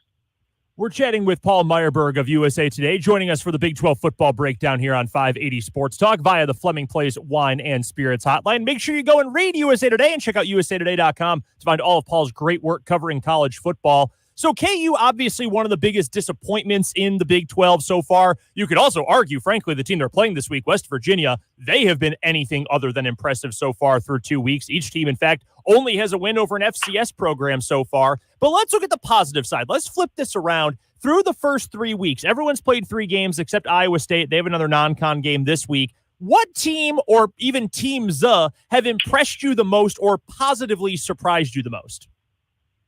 In the Big 12, Iowa State is one of them, no doubt about it. I think this is the top 25 team. I do think that they've got a chance to make a little bit more noise. I think Rocco Beck is still underrated. I mean, this is a really good team. So I would say Iowa State and Kansas State. I have to talk about Arizona State, right? I mean, they beat Texas State. And in another world, if you're not a hardcore, you think, well, you beat Texas State, that means nothing. Texas State is pretty good. So Arizona State's a team that I think at 3-0 is wow, because they won 3-9 last year under Dillingham. So they would be a team that I would highlight. They're not going to be great, but it's good for Arizona State to kind of get some wind in their sails. I think they could develop something there. So there are some trendy teams here, but look, be all end all. There are 2 teams atop the Big 12. And you know what? After Saturday, it might just be one. Because if Utah loses with Cam Rising at Oklahoma State, I think Kansas State says we're the team to beat. And they should say that. Our guest is Paul Myerberg, joining us for the Big 12 football breakdown on the Fleming Place Wine and Spirits hotline here on this Thursday edition of 580 Sports Talk. Let's look ahead to this Saturday to come across the Big 12, and let's talk about that K-State trip to Provo. It's a game at altitude and a tough place to play, and it's the inaugural Big 12 after dark, if you will, with the 9:30 p.m. kickoff. BYU, a bit of a surprise at 3-0. They've got a win over SMU. How serious do you think they are as a threat to K-State, or is this a game that if K-State handles the atmosphere and the altitude, they should find a way to be all right? Yep, you nailed it. The two issues playing in Provo against this quality team is the atmosphere in two ways. Obviously, it's a tough road environment. I've been to multiple night games in LaVell Edwards. It's a tough place to play. It's also a tough place to play from a physical perspective. You know, the altitude will get to you. You have to have depth. If they can handle those things, I'm reading a lot about BYU this week, and there are people who cover the team saying that their lines are so much better. They got 6 sacks through 3 games. They're blah, blah, blah. They should get chewed up front. This is still not a great group. And the key for Kansas State is this. Like, BYU might be able to manufacture some pressure on Avery Johnson. I mean, the problem is for BYU that Avery Johnson is so mobile. They can do so many different things with him. You're not going to find him statuesque in the pocket. The big deal is Kansas State should be able to chew up their running game. And if so, you put the game in Jake Retzlaff's hands for BYU. And that's a clear win for Kansas State. So I think the blueprint is pretty simple. I don't think they need to deviate too much from what they are or what they want to be. BYU kind of plays a similar style in what they want to be. Kansas State just does it a whole lot better. So don't let them in the game. Don't give them oxygen. Conserve your own oxygen and stay healthy and use your depth. They're a touchdown favorite. I think they should cover that with a little bit to spare, but I don't think it's going to be like 40-10, guys, because it is a tough place to play from an emotional and also from a physical perspective. What do you see? You mentioned the Utah-Oklahoma State game. Obviously, that's the headliner game in the conference this week. What do you see as the decisive point, the tipping point in that matchup that you think will swing it one way or another?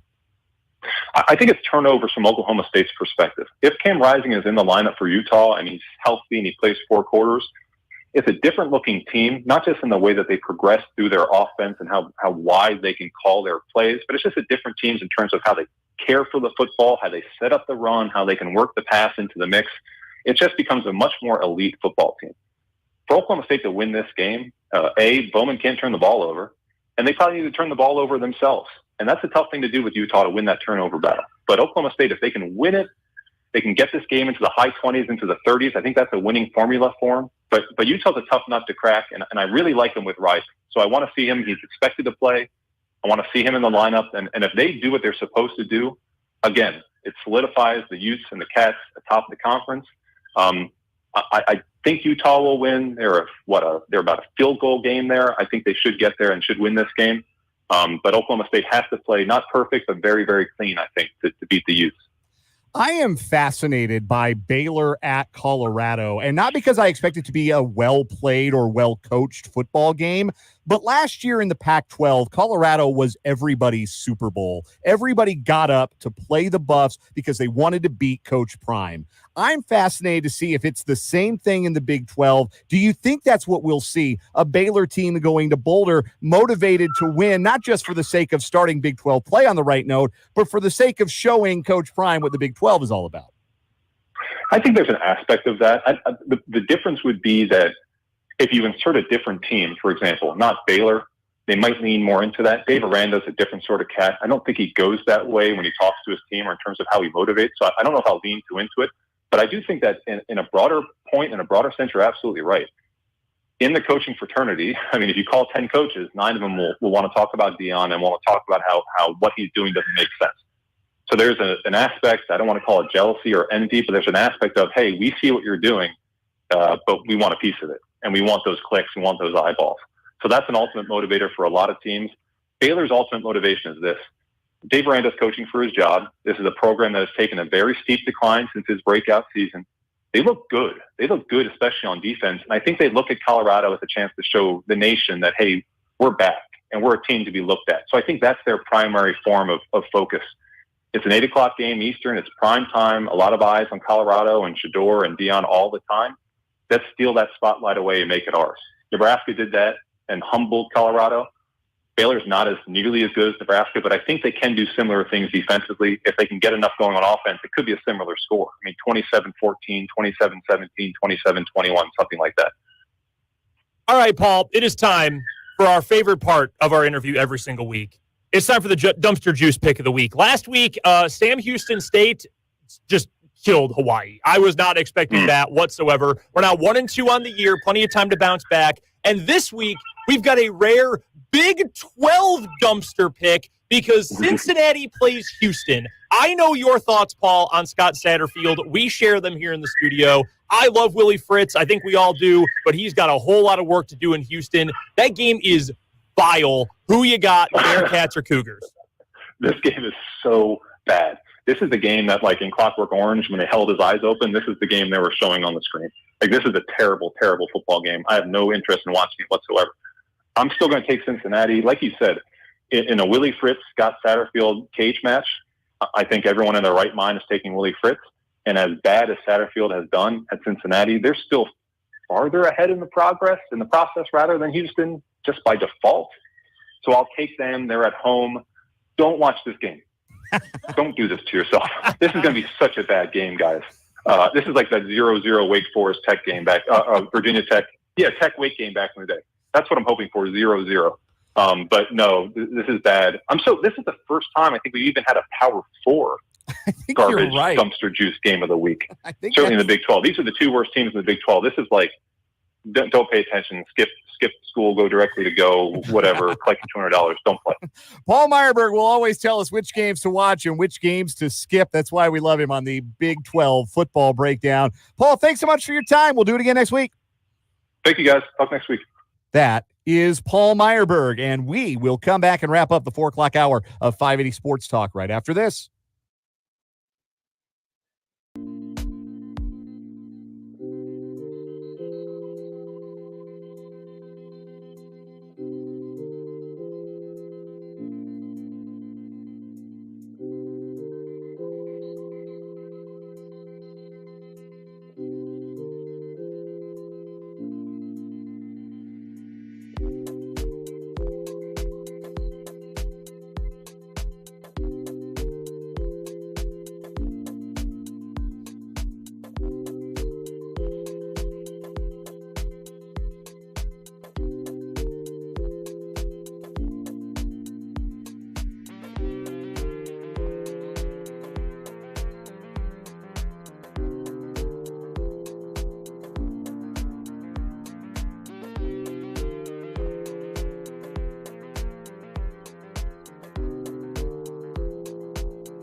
Wrapping up the 4 o'clock hour of 580 Sports Talk, down to 2 the rest of the way. Brendan Dworzinski's off to Skinny Sports Bar and Grill at Huntoon and Gage in Topeka for tonight's Washburn Football Coaches Show. He'll be joined by the head coach of the Ichabod's, Craig Shurg, as they preview Saturday's tilt with the Pitt State Gorillas at Yager Stadium. 6 to 7 tonight over on our sister station, Country 106.9, your home for the Ichabods. You been to Skinny's yet?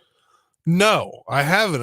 And we've talked, my girlfriend and I have talked about it quite a few times. So I think maybe one of these Thursdays, not tonight because I got burgers to make. Hey, there you go. But one of these Thursdays, I think we're going to make it out there. Get out there for the taco special on Tuesday if you can. Always a good time at Skinny's. Every day is game day tonight. What is the Thursday special, though? It's been a long time since I've been there on Thursday, so I don't remember off the I'll top of my have head. to ask Brendan. You have to go and find out. Coming up at the 5 o'clock hour of the show, we got headlines, and we got Mitch Holthus, the voice of the Chiefs, joining us. So stay with us. One more hour today, 580 Sports Talk.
Let's get it. Final hour of 580 Sports Talk on this Thursday afternoon on 580 WIBW FM 104.9, online at 580WIBW.com, and of course, on our video stream, YouTube 580 Sports Talk, Facebook WIBW News. You can watch us in living color. Dan Lucero and Spencer Dupuis with you the rest of the way.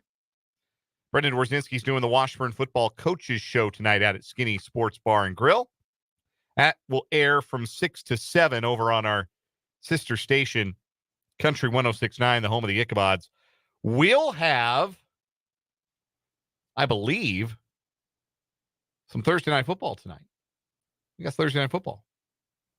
Yeah, there's Thursday night football. It's a gross game. It's the Patriots and the Jets. PU. Oh, yeah. You know, actually, it's been gross the last couple of years. I don't know. The Patriots are above the expectations I had for them. We'll get into this a little bit later on. Like, the Jets have not been a pleasant watch through 2 weeks, and the Patriots I still think will end up closer to the bottom of the AFC than the top of it. But yeah, this is not like the Zach Wilson Bailey Zappi duels that had me sprinting to my I feel like local that was bookie a Thursday night football game in the last 2 years. I think you're right. I was hammering the under on every Patriots Jets game. And then last year I lost one because Zappi threw a pick at midfield with like 2 minutes left, and Jets went down and scored and overhit. That was tough. That didn't show up on bad beats, but it really could have. Anyhow, Patriots Jets tonight. You hear it right here, 580 WIBW. We'll have that for you. We have got in this final hour of the show today, Mitch Holthus joining us, voice of the Chiefs. He comes in, visits with us every Thursday on the show. We look forward to chatting with Mitch about the Chiefs going to 2-0 with their win over the Bengals on Sunday. We'll get a look ahead and, of course, some outstanding statistical nuggets of the night for Chiefs-Falcons on Sunday. It is so strange, Spencer. I don't know how this ended up working out. 3 of the 4 games against the NFC South this year for the Chiefs are in primetime. 3 of their 4 NFC South games. Only the game against the Panthers is not in primetime. Well, that makes sense. Yes. Roger Goodell doing us all a solid and not subjecting anyone to Carolina Panthers football in primetime. But no, Sunday night at Atlanta. Then in 2 weeks, the Saints game is a Monday night game. That could be a really good game. And the game against Tampa Bay is a Monday night game. So they're on ESPN twice for Monday Night Football. Both of them are home games against NFC South teams. Meanwhile, the Bengals wasn't a primetime game. The Bills wasn't a primetime game. That's because CBS probably protected at least one of those, right? Yes, I think both. In fact, I think they were both protected by CBS. One of the Chargers games is primetime. None of the Raiders games is primetime. I guess the Raiders are on Black Friday, and then the Broncos are the last game of the regular season, so that could end up in primetime. Who knows? But I'm interested. This is ways away, obviously, but you brought up the Black Friday game. Who's going to call that game? I feel like there hasn't been enough. I meant the one on Netflix. Like if it's no, it's still Black Friday on. They just have the one or no Christmas Day on Netflix. Yeah, I don't know who's doing the Christmas games. That's a great question. I haven't heard one way or another who's doing the Christmas games. But yeah, Black Friday's an Amazon Prime broadcast with Al and Kirk. Will be doing that Chiefs Chargers game, that one, or Chiefs Raiders rather, on the 29th of November. Right, smack in the middle of your Black Friday. Anyhow, different topics for different days, perhaps. But Mitch will join us to talk about Sunday night football coming up, the Chiefs and the Falcons. You'll be able to hear that one on Sunday night right here on 580 WIBW FM 104.9. Royals baseball will be done and dusted by that point, so we'll be able to hand it off to the Chiefs radio network at 6 o'clock ahead of the kickoff at 7:20. Meanwhile, K-State football on Saturday. While we're doing housekeeping, we may as well just get this out of the way. K-State football on Saturday night will be heard on our sister station, the Big 94.5 Country, 94.5 WIBW FM. That is a 7:30 p.m. broadcast start. The Royals will still be ongoing at that time. So we'll carry the whole game on 94.5 the big 94.5 Country. Kickoff 9:30 p.m. BYU and Kansas State in Provo. High school football tomorrow night over on our sister station, Country 106.9. We mentioned it when we had Rick Peterson on earlier, but one more mention of our Lewis Toyota 580 Preps game of the week. Seaman hosting Topeka West, another matchup of city teams. Those are fewer and farther between these days, as people who've been around here a long while know. So we always love to see when the city schools get to take on each other. So Seaman hosting Topeka West, United Kansas Conference play tomorrow night. Pregame at 6:45 on Country 106.9, mycountry1069.com. Yours truly and Greg Akagi in the booth. Spencer Dupuis down on the sideline at Don Pierce Field at Seaman Stadium. I like that it's been 3 weeks and Yeah. I've seen 3 different football stadiums. I think we're getting out to all of them this year. Well, there's 3 city schools that play at the same stadium. That's what I was referring Hummer. to. Was like, it's not like we're going to be at a Hummer for like we haven't been at Hummer for 3 straight weeks. Right. We're going out to Washburn Rural next week, so it'll be 4 and 4, which will be fun. And then later on this year, we'll get out to Shawnee Heights. We'll get out to Hayden. So those are the teams that have their own home field. So yeah, you'll get to see them all this year, Spence. You'll get the grand tour. Yeah, we're not leaving anybody out this year. Well, we try not to ever leave anyone out, but we are not this year. Whichever one there have been years. Rossville and Silver Lake. Yes. We didn't go to Silver Lake. No, we didn't go to Ross. Yeah, I keep confusing those in my head. Yeah, next year we'll go to Rossville for the War on 24. You'll get to see that one next year. As far as city schools go, we're covering all the bases this year. There have been years where that hasn't been the case for a variety of reasons, but this year, no, we're doing home games at all of these city high school venues this season. So anyhow, that's housekeeping. We're going to talk to Mitch Holthus later this hour. We'll also tell you what to watch for, give you a pick for Thursday night football. There's also a college football game tonight. If you know it off the top of your head, you're my kind of sicko, because it is some Sun Belt football coming your way tonight. Gotta love that Sun Belt Thursday night. Sun Belt Thursday. We lost the banner. Oh, dear. I'm going to fix the banner. Why don't you give us the first sports headline of the day? We get into our 580 sports headlines. All right, let's get into headlines here. KU Hoops is officially going to Fayetteville for an exhibition against Arkansas. Our friend Michael Swain at Fog.net and 24/7 Sports, he has a post up. We talked about this a while ago. I think it was a tweet that was going around that this was potentially going to get scheduled, but nothing was official yet.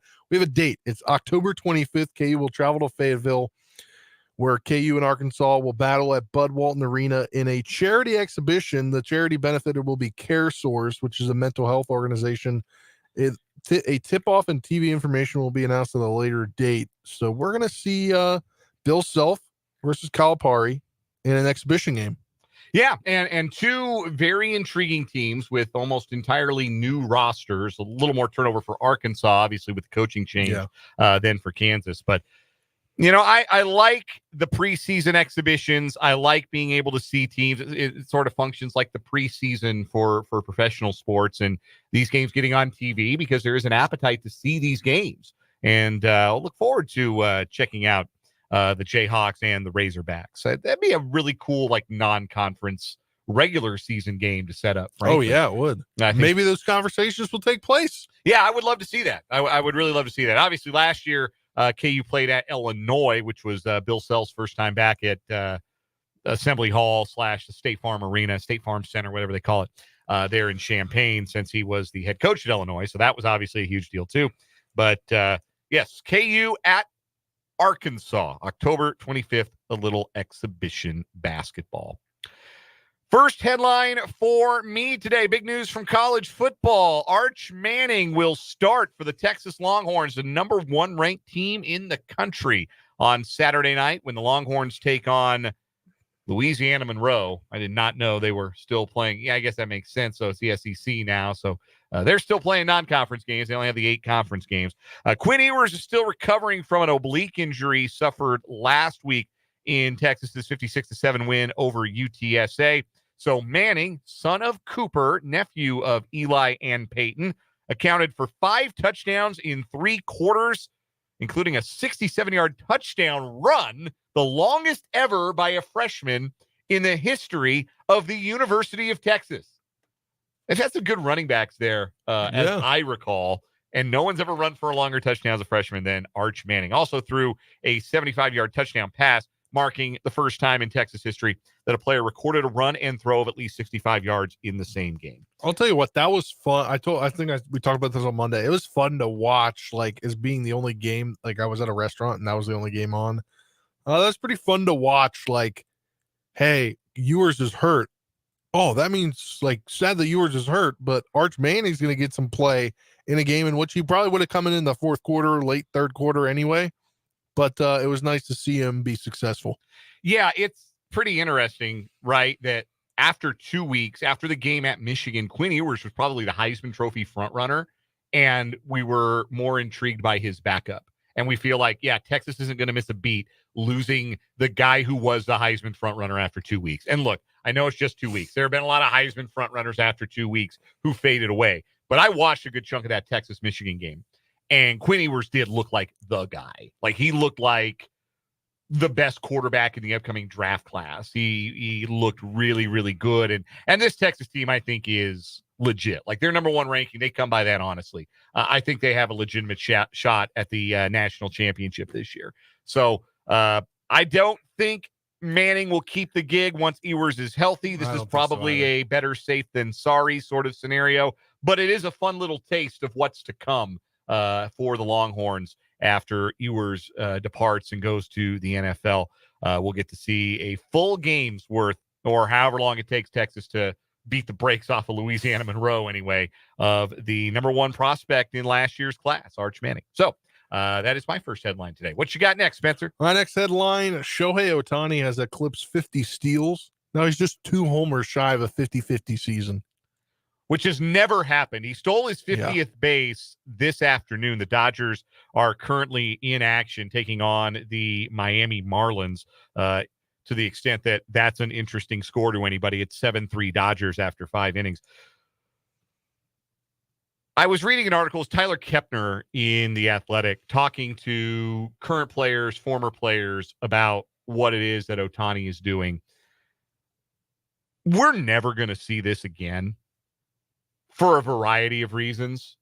We're never going to see it from Shohei Ohtani again, because next year, ideally, he returns to the mound in some capacity, and he's going to be too valuable as a pitcher for the Dodgers to want him running the bases like a maniac. They're going to tell him, hey, man, let's rein it in. Maybe only steal 30. Yeah. So, like, from that perspective, we're not going to see what he is close to doing ever again. Which is why, like, why not go for it? Yeah, right? exactly. Like, and imagine being so good that you can take a look at the record books and say, hey, this would be fun. Yeah.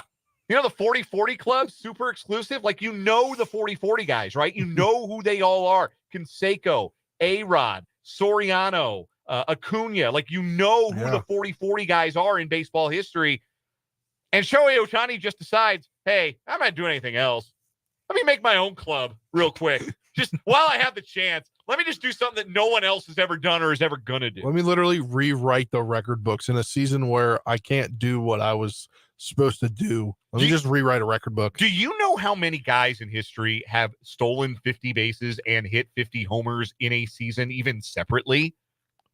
You're talking about 2 different seasons? Yes. Like, have a 50 home run season and a 50 steals season. I have no clue. It is not a long list. I'm trying to pull it up right now. It was in Tyler Kepner's article, and I am trying to find that article again. Brady Anderson is one of them, the former Baltimore Oriole. The other is Barry Bonds. So, yeah, real exclusive club. And, again, those guys didn't do it at the same time. So, pretty awesome for Shohei Ohtani. 2 home runs away, and he's got 3 games left against the vaunted Colorado Rockies pitching staff. So I like his chances to hit at least 2 more home runs, is what I'm saying. He's going to get there, and it's going to be an achievement for all time. A couple other baseball notes while we're here. The first Major League Baseball teams into the postseason. We have 3 of the 12 postseason berths accounted for. Yesterday, the Milwaukee Brewers clinched the National League Central with a Cubs loss to the A's. So the Brewers, technically the first team in as the Central Division champions. If you remember back in March, we were talking about that team is maybe taking a step back, maybe trying to retool, maybe not contending in the Central this year. And then they went and won it handily with a week and a half to spare. Also, the Yankees and Guardians have clinched playoff spots. The Yankees doing so with an extra inning win over the Mariners last night. The Guardians doing so this afternoon with a walk-off 10-inning win over the Twins. Those are not division clinchers for either team, but both teams are safely into the American League postseason. The Yankees, as we speak, trailing the Mariners 3-2. That game is in the 7th inning. The Guardians winning today was helpful to the Royals' cause as it drops Minnesota 2 games back of the Royals in the chase for the second wild card spot, and now tied with the Tigers. Lost my train of thought there. We had a sound come in from the Top Email Supply text line. That's what that was. That's what that is? Yeah. Yeah, that's the Top City Mail Supply text line. Let me get the read in while we're at it. Shoot, Top City Mail Supply is our sponsor of the text line. For construction sites to renovations, from the farm to the garage, Top City Mail Supply understands the value of precision and cost efficiency. No more wasted materials, no more wasted money, just metal cut to the exact size you need. Top City Metal Supply is located on South Topeka Boulevard, just north of Forbes Field. The text was a question: what are the Royals' magic numbers now? It still sits at 7 over the Tigers because they have the tiebreaker.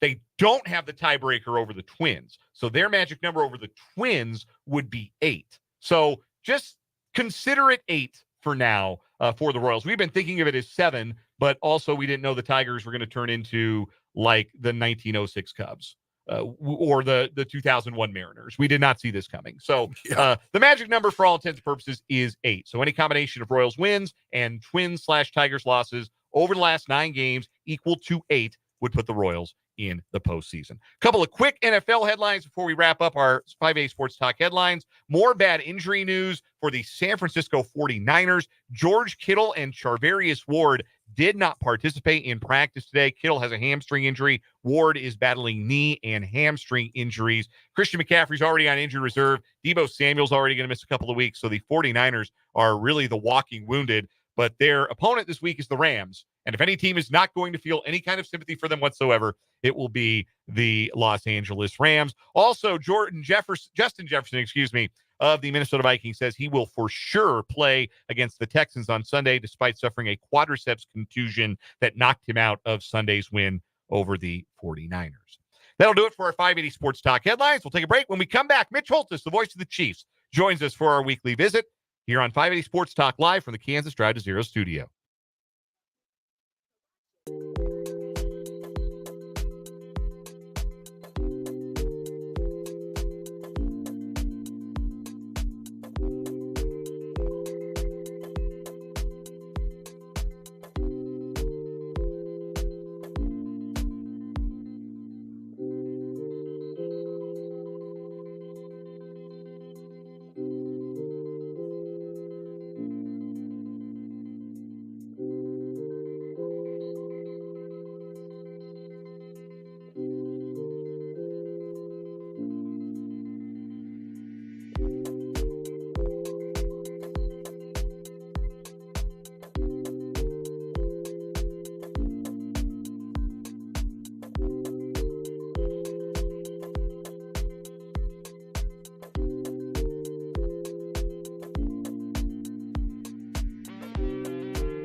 527 on 580 Sports Talk, and we are pleased to be joined at this time by Mitch Holthus, the voice of the Kansas City Chiefs, whose appearances on 580 Sports Talk are brought to us by Hy-Vee and by Azura Credit Union.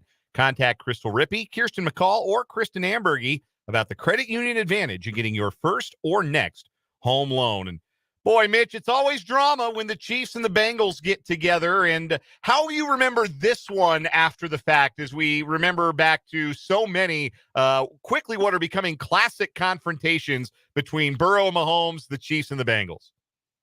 It feels like it's drama anytime the Chiefs play. Yeah, that's true.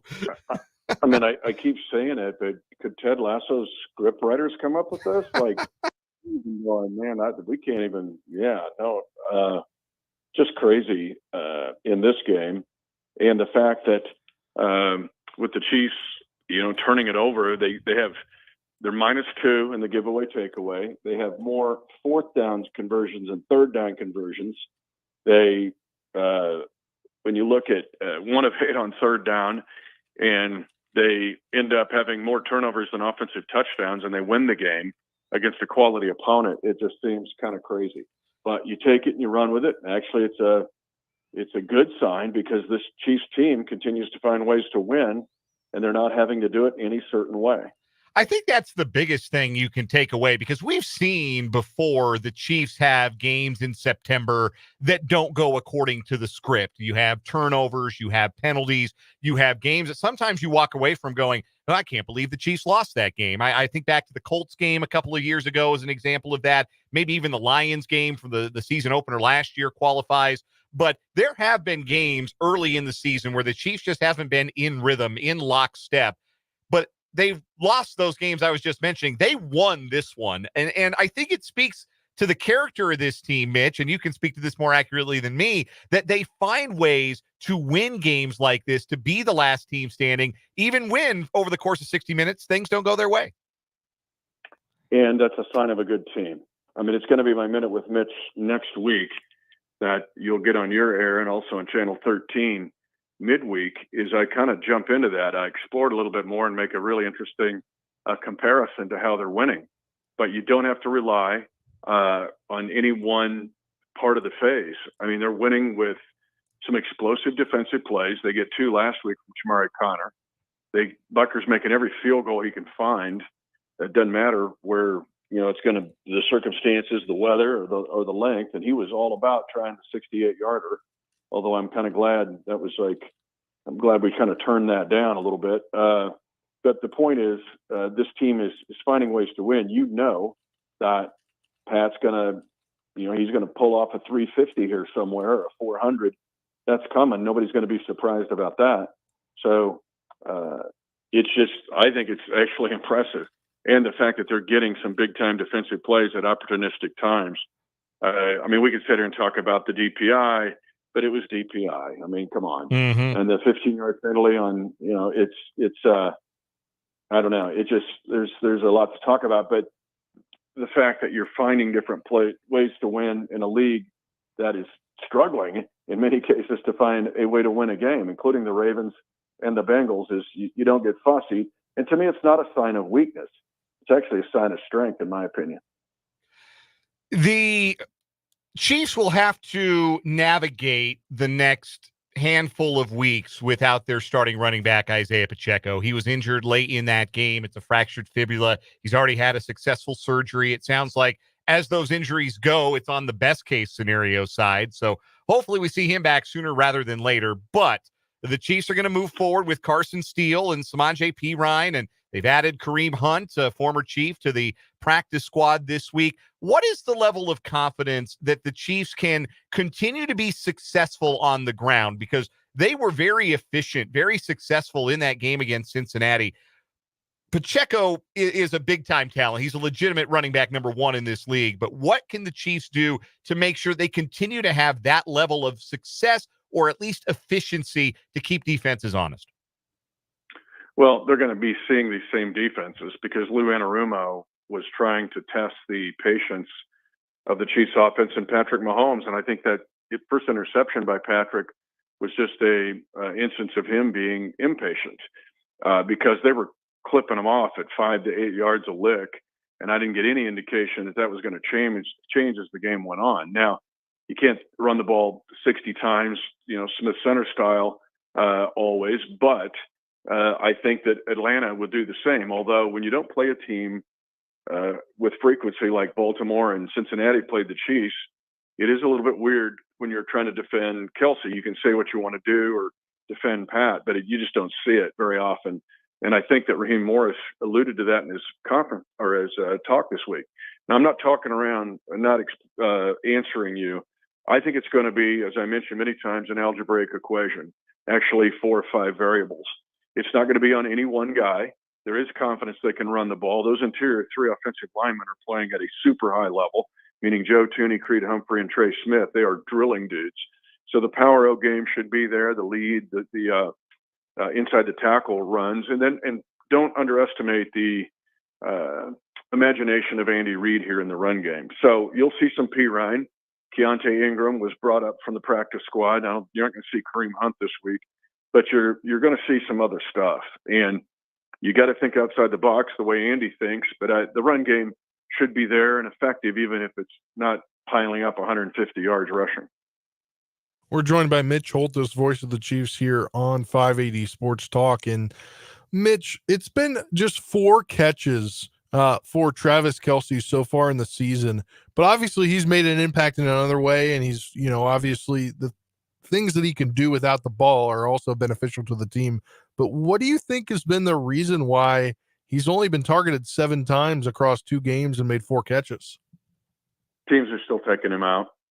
They're bracketing him. They're still doing everything everybody did last year in the playoffs. It's not like the Chiefs are looking the other way or Patrick isn't glancing there. It's just that they're giving the Chiefs other opportunities.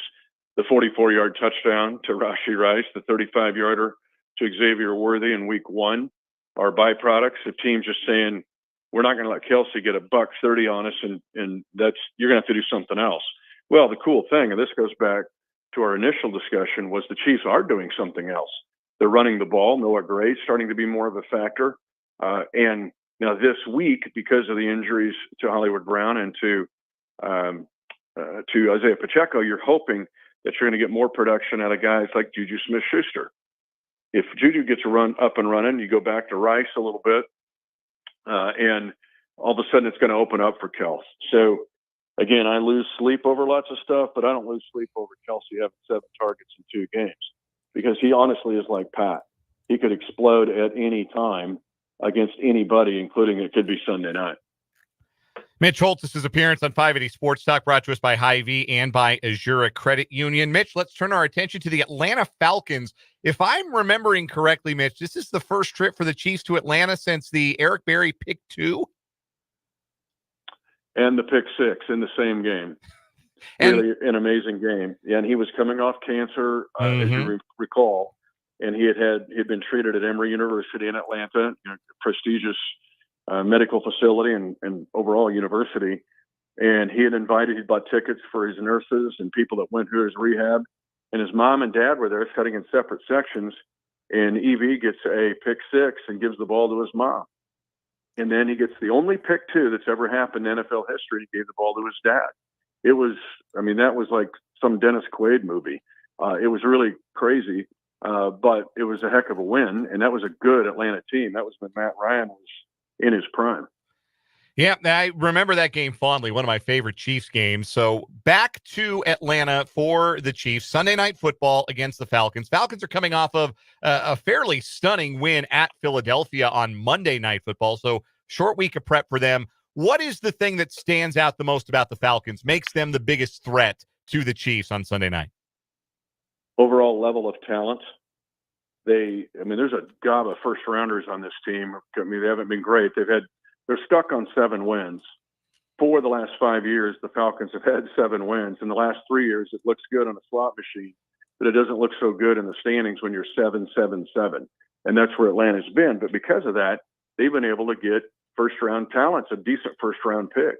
When you look on both sides of the ball, Grady Jarrett's a stud on the defensive side, but offensively, Kyle Pitts is a freak athlete at tight end. Bijan Robinson can take a game over. I think that's where it starts. if I'm sitting here giving you some, shotgun answer, I would go back and target it down to Bijan Robinson, because one of your stats of the night is that he has accounted for 48% of Atlanta's advances in 2 games. It's not just him running the ball. And we know at Texas, he could just take the game over. Ask K-State, I remember him just saying, my ball, my game, there's nothing you can do about it. Mm-hmm. But also his 9 receptions. So, that's 41 touches in 2 weeks. And he's going to get more than that, probably 25 touches in this game Sunday night. You better tackle him. A lot of pressure on the Chiefs safeties and linebackers. Where do you see a potential edge for the Chiefs in this matchup? I think the fact that the Chiefs still bring this giant smorgasbord of stuff that they do on both offense and defense, and they're very difficult to play if you don't play them with frequency. Now, you guys brought up, it was week 3 2 years ago with that inexplicable loss to the Colts. Now, the Colts see them more than the Falcons do, but there's just a lot. These Falcon coaches are the last 3 or 4 nights, and they've had a short week, are shaking their head like, we're ready for this, and this. And I think the fact that they do have a short week and the Chiefs can bring so much at you in so many ways on both sides of the ball, because defensively, with Spags running the defense, offensively, there's a lot for Kirk Cousins to pay attention to. And keep in mind, we played Kirk last year when he was a Viking before his injury. So to me, the Chiefs, this volume of what they can do, both personnel and scheme-wise, is a lot to get ready for if you're an opposing team. All right, last thing, Mitch. We love the nuggets of the night. Give us something interesting, intriguing we might not already know about the Chiefs and the Falcons matchup. Kirk Cousins and play action passing. Now, Kirk has been around the league for a long time. You're going all the way back to, 2012. So he's seen a lot of stuff, but he loves the play action pass. In 22 and 23, he was the most effective play action passer in the NFC and 4th best in pro football, and he had 16 touchdowns out of play action passes. Keep in mind, new spot on the road, and all these coaching staff, they're much like his group he had in the Vikings land, which are refugees from Sean McVay and the Rams camp. But still, in week 1, for whatever reason, the Falcons decided to not have any play action passes with Kirk Cousins. He was terrible. He had a 59 quarterback rating. So last week, they go to 8 play action passes, and he was much more effective. So in this game this week, Kirk's safety blanket is give me some play action plays. It also shows you why you must somehow contain Bijan Robinson, not just in the run game, but in the passing game. Because if you take Kirk out of his comfort zone and take those play action passes away, meaning 3rd and long, it's not going to bode well for him. So this is all about Kirk Cousins and play action passes. Mitch Holthus, the voice of the Kansas City Chiefs, joins us the courtesy of Hy-Vee and Azura Credit Union. He'll have the call Sunday night as the Chiefs take on the Atlanta Falcons at Mercedes-Benz Stadium. Kickoff at 7:20, pregame at 6 from the Chiefs Radio Network right here on 580 WIBW. Mitch, it is always a pleasure. Enjoy the Dirty South, as they call it. Enjoy Atlanta, and we'll talk to you next week. Yeah, let's see what happens at left tackle, see what the Chiefs do there, and if these rookies can respond on the road. So, yep, we're looking forward to it. Thanks, guys. Looking forward to hearing from you. Thank you very much. That is Mitch Holthus. Before we go to a break here on 580 Sports Talk, we are coming up on the final home series of the season for the Kansas City Royals. And that means we only have but so many opportunities to give away tickets to see the Royals. I have a pair of tickets for Saturday night, Royals-Giants. A pair of tickets and a parking pass. Because the magic number is 8, I want to give it to caller number 8 to 785-272-9429. 785-272-9429. Caller number 8 is going to the K Saturday night. See the Royals and the Giants. We'll take a break. We'll come back. More 580 Sports Talk after this.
544 on 580 Sports Talk. Dan and Spencer rounding third and heading for home on this Thursday. Congrats to Steven, our ticket winner. He's got a pair of tickets to see the Royals on Saturday night, the penultimate home game of the regular season. I've got one more pair for Sunday. One more pair, and I'm going to give it away tomorrow. So be listening for your chance to win our last pair of Royals tickets. Cleans us out. Cleans out the inventory. I got 2 tickets and 1 parking pass left, and then I don't have any more Royals tickets. We've gone to that ticket window a lot this year. We have been hammering the ticket window. We appreciate everyone who has called and won, and we just appreciate everybody who does call. Honest to God, like I do, like this is one of the things I feel bad about with giving away tickets. I wish I could send everybody. I wish I had enough. You wish you could Oprah Winfrey it. I wish I had enough gum to share with the whole class. You know what I mean? The good thing is we're in September and there was like 25 callers trying to go to this game. Oh yeah, phones blow up when you give away tickets, and they especially blow up if it's your last chance, one of your last chances to go see a ball game. But also, I mean, despite the current swing, trying to go to a Royals game in September when you have the Chiefs. Well, yes, but you haven't been around for like the last 6, 7, 8 years when the Royals stunk, and we'd still get that kind of call volume. Okay. I didn't know. I thought it had to do with the fact that they were actually pretty good this year. I mean, it doesn't hurt. Yeah. It does not hurt. But people love a day at the ball game, and they love that we can give them one here and there. So our thanks to everybody who called, and we'll give away one more pair of tickets on tomorrow's show. So be listening tomorrow when we're on from 3 to 6 here on 580 Sports Talk. What you got going on your TV tonight, Spence? That's a good question. I mean, Thursday Night Football, but I don't know what the girlfriend wants to watch. Yeah, this is a good without the Royals playing. This is a good whatever you want, honey, sort of TV night. I will tell you, she's gotten into the Royals. Like when I said I'm going to go watch the Royals, like we have 2+ TVs now. And I'm like, I can watch the Royals. Like I can figure out where I can watch the Royals. What do you want to watch? She goes, no, let's watch the Royals. And I'm like, take you to a game and you want to watch the Royals all the time? Love that. Love it. Love that. My wife just texted me. She's driving home. She was visiting her mom up in Meriden. And my wife texted me, TV tonight, I get to pick, I hear. She does. She does get to pick. I'm not going to subject her to washed Aaron Rodgers taking on the New England Patriots. I will not do that to my beloved wife. Many of you may watch the game tonight. Our friends at Prairie Man Sportsbook up in Mayetta have set the line at the Jets -6. Money line -278, over under 38.5. Again, I made a lot of money on Jets Patriots unders the last 3 years. It was glorious. Not touching this one tonight. I think the Jets win. They should win. We haven't seen the Jets look like the team we thought they were going to look like yet. This would be a good time for it. But again, it's Thursday Night Football. They are very often kind of sloppy, gross football games. So who you got tonight? I got the Jets. You think they cover the 6? Yeah. Okay. They're at home. I'll take the Pats. They're frisky, man. I like what they've got going with Gerard Mayo. Yeah, I mean, a little bit ago, I told you, I said they're above what I expected them to be. Way above where I expected them to be. So, Jacoby Brissett, he's a career backup for a reason, right? Yeah. He is a backup quarterback. There's nothing wrong with being a career backup quarterback. That's not a knock necessarily, unless I'm saying it about Bo Nix 2 games into his NFL career, and I mean it every time I say it. That is a career backup. The Broncos took 12 overall. Awesome stuff, Sean Payton. Love it for you. It's okay. They also signed, or traded for a washed Russell Wilson. They did.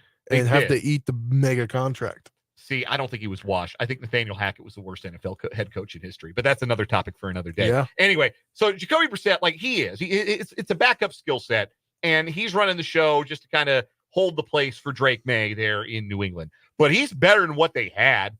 The guys that got started games last year, nobody wants Mac Jones to see the field ever again, and Bailey Zappe's on a practice squad. So Jacoby Brissett's an upgrade at quarterback, and they have an identity, man.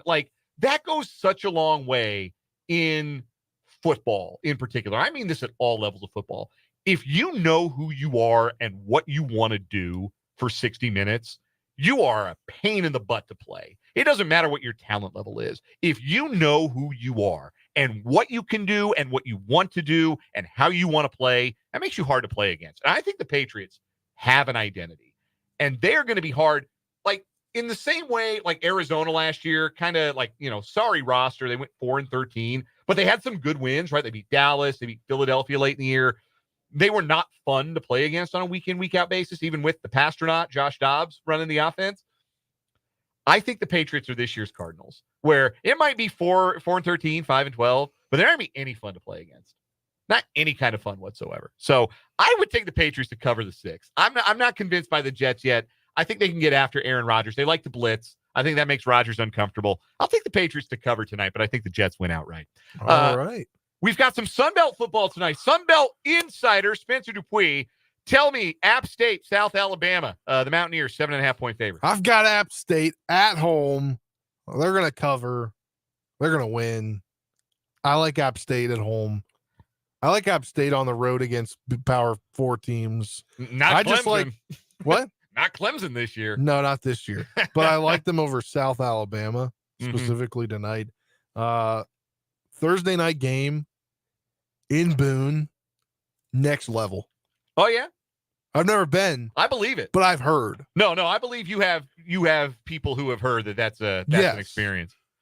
Real quick, before we take our final time out here, the baseball scoreboard watching is pretty much done.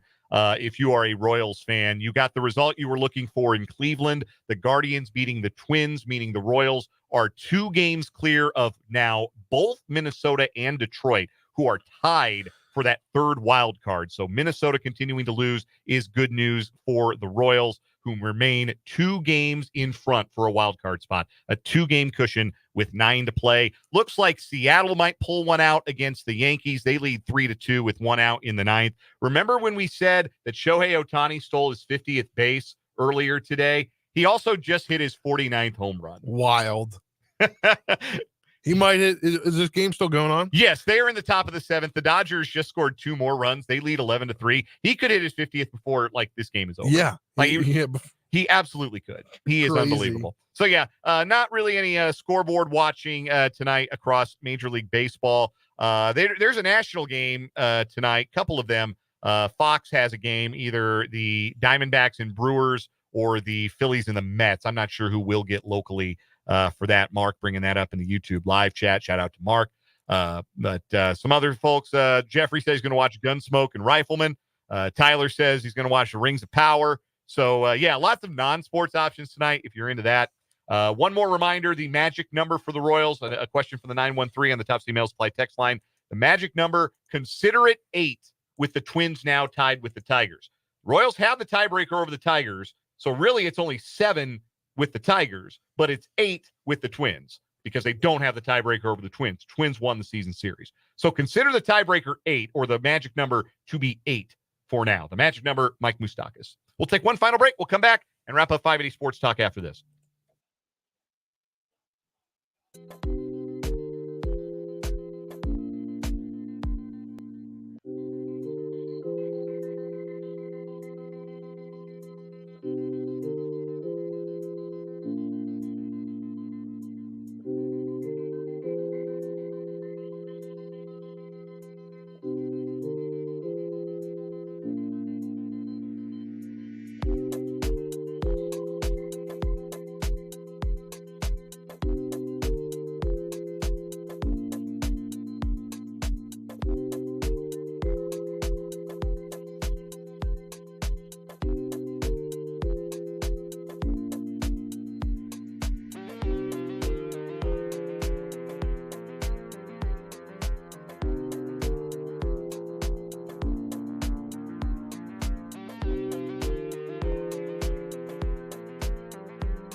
Wrapping up this edition of 580 Sports Talk with a final word. Spencer Dupuis, what do you got? This is like the best time of year. You've got like the overlap starting for everything that I like the most, right? We're starting to talk college basketball, college football going on, NFL going on, the MLB about to hit the playoffs. At least I have a team to probably follow in the playoffs because the Nationals obviously not making it. I got the Royals here. We got the NFL getting ready to get in full swing. And we have hockey is coming back. That's probably right. my favorite sport. Early October, start of the season, right? Yeah. But they're starting to get in training camps. I'm a little bit worried in Alex Ovechkin's pursuit for the most goals in NHL history. He's, quote, a little bit nicked up. Head coach said earlier, Spencer Carberry said earlier today. It's because he was playing too much soccer in Russia for their little national soccer thing they were doing. So it's the best time of year, except for we still have a crappy Thursday night football game to look forward to tonight. My final word is Shohei Ohtani just hit his 50th home run. For real? Yeah. Oh my! I didn't think he'd get it before we got off the air, but wow! I didn't either, but he did it. That's how amazing Shohei Ohtani is. Look, they're going to check him after the game, folks. Like we've never seen. I'll go as far as to say, in all of sports, we've never seen anything like this. We've never seen anything like a Shohei Ohtani in our lifetimes. Somebody who can do the things that he has done on a baseball diamond. I don't think we've ever seen anybody so much better at everything. Like Barry Bonds was so much better than everybody at hitting. Might have had a little help, but he was so much better than everybody else at hitting. We've seen people who were so much better, like Wayne Gretzky was so much better than everybody else at like scoring goals and assists, but he wasn't like a great defensive player, right? Like it wasn't like he was also like standing in goal every 3 games and winning the Vezina trophy on the side. No, Shohei Ohtani's mastery of the sport of baseball is something the likes of which we have never seen in our lives and we will never see again. So I will stand and applaud, not literally, but figuratively, Shohei Ohtani, the first, and I'm going to tell you right now, the only member of the 50-50 Club. We're back tomorrow to preview Chiefs-Falcons and the rest of the sports weekend. For Spencer, I'm Dan. See ya.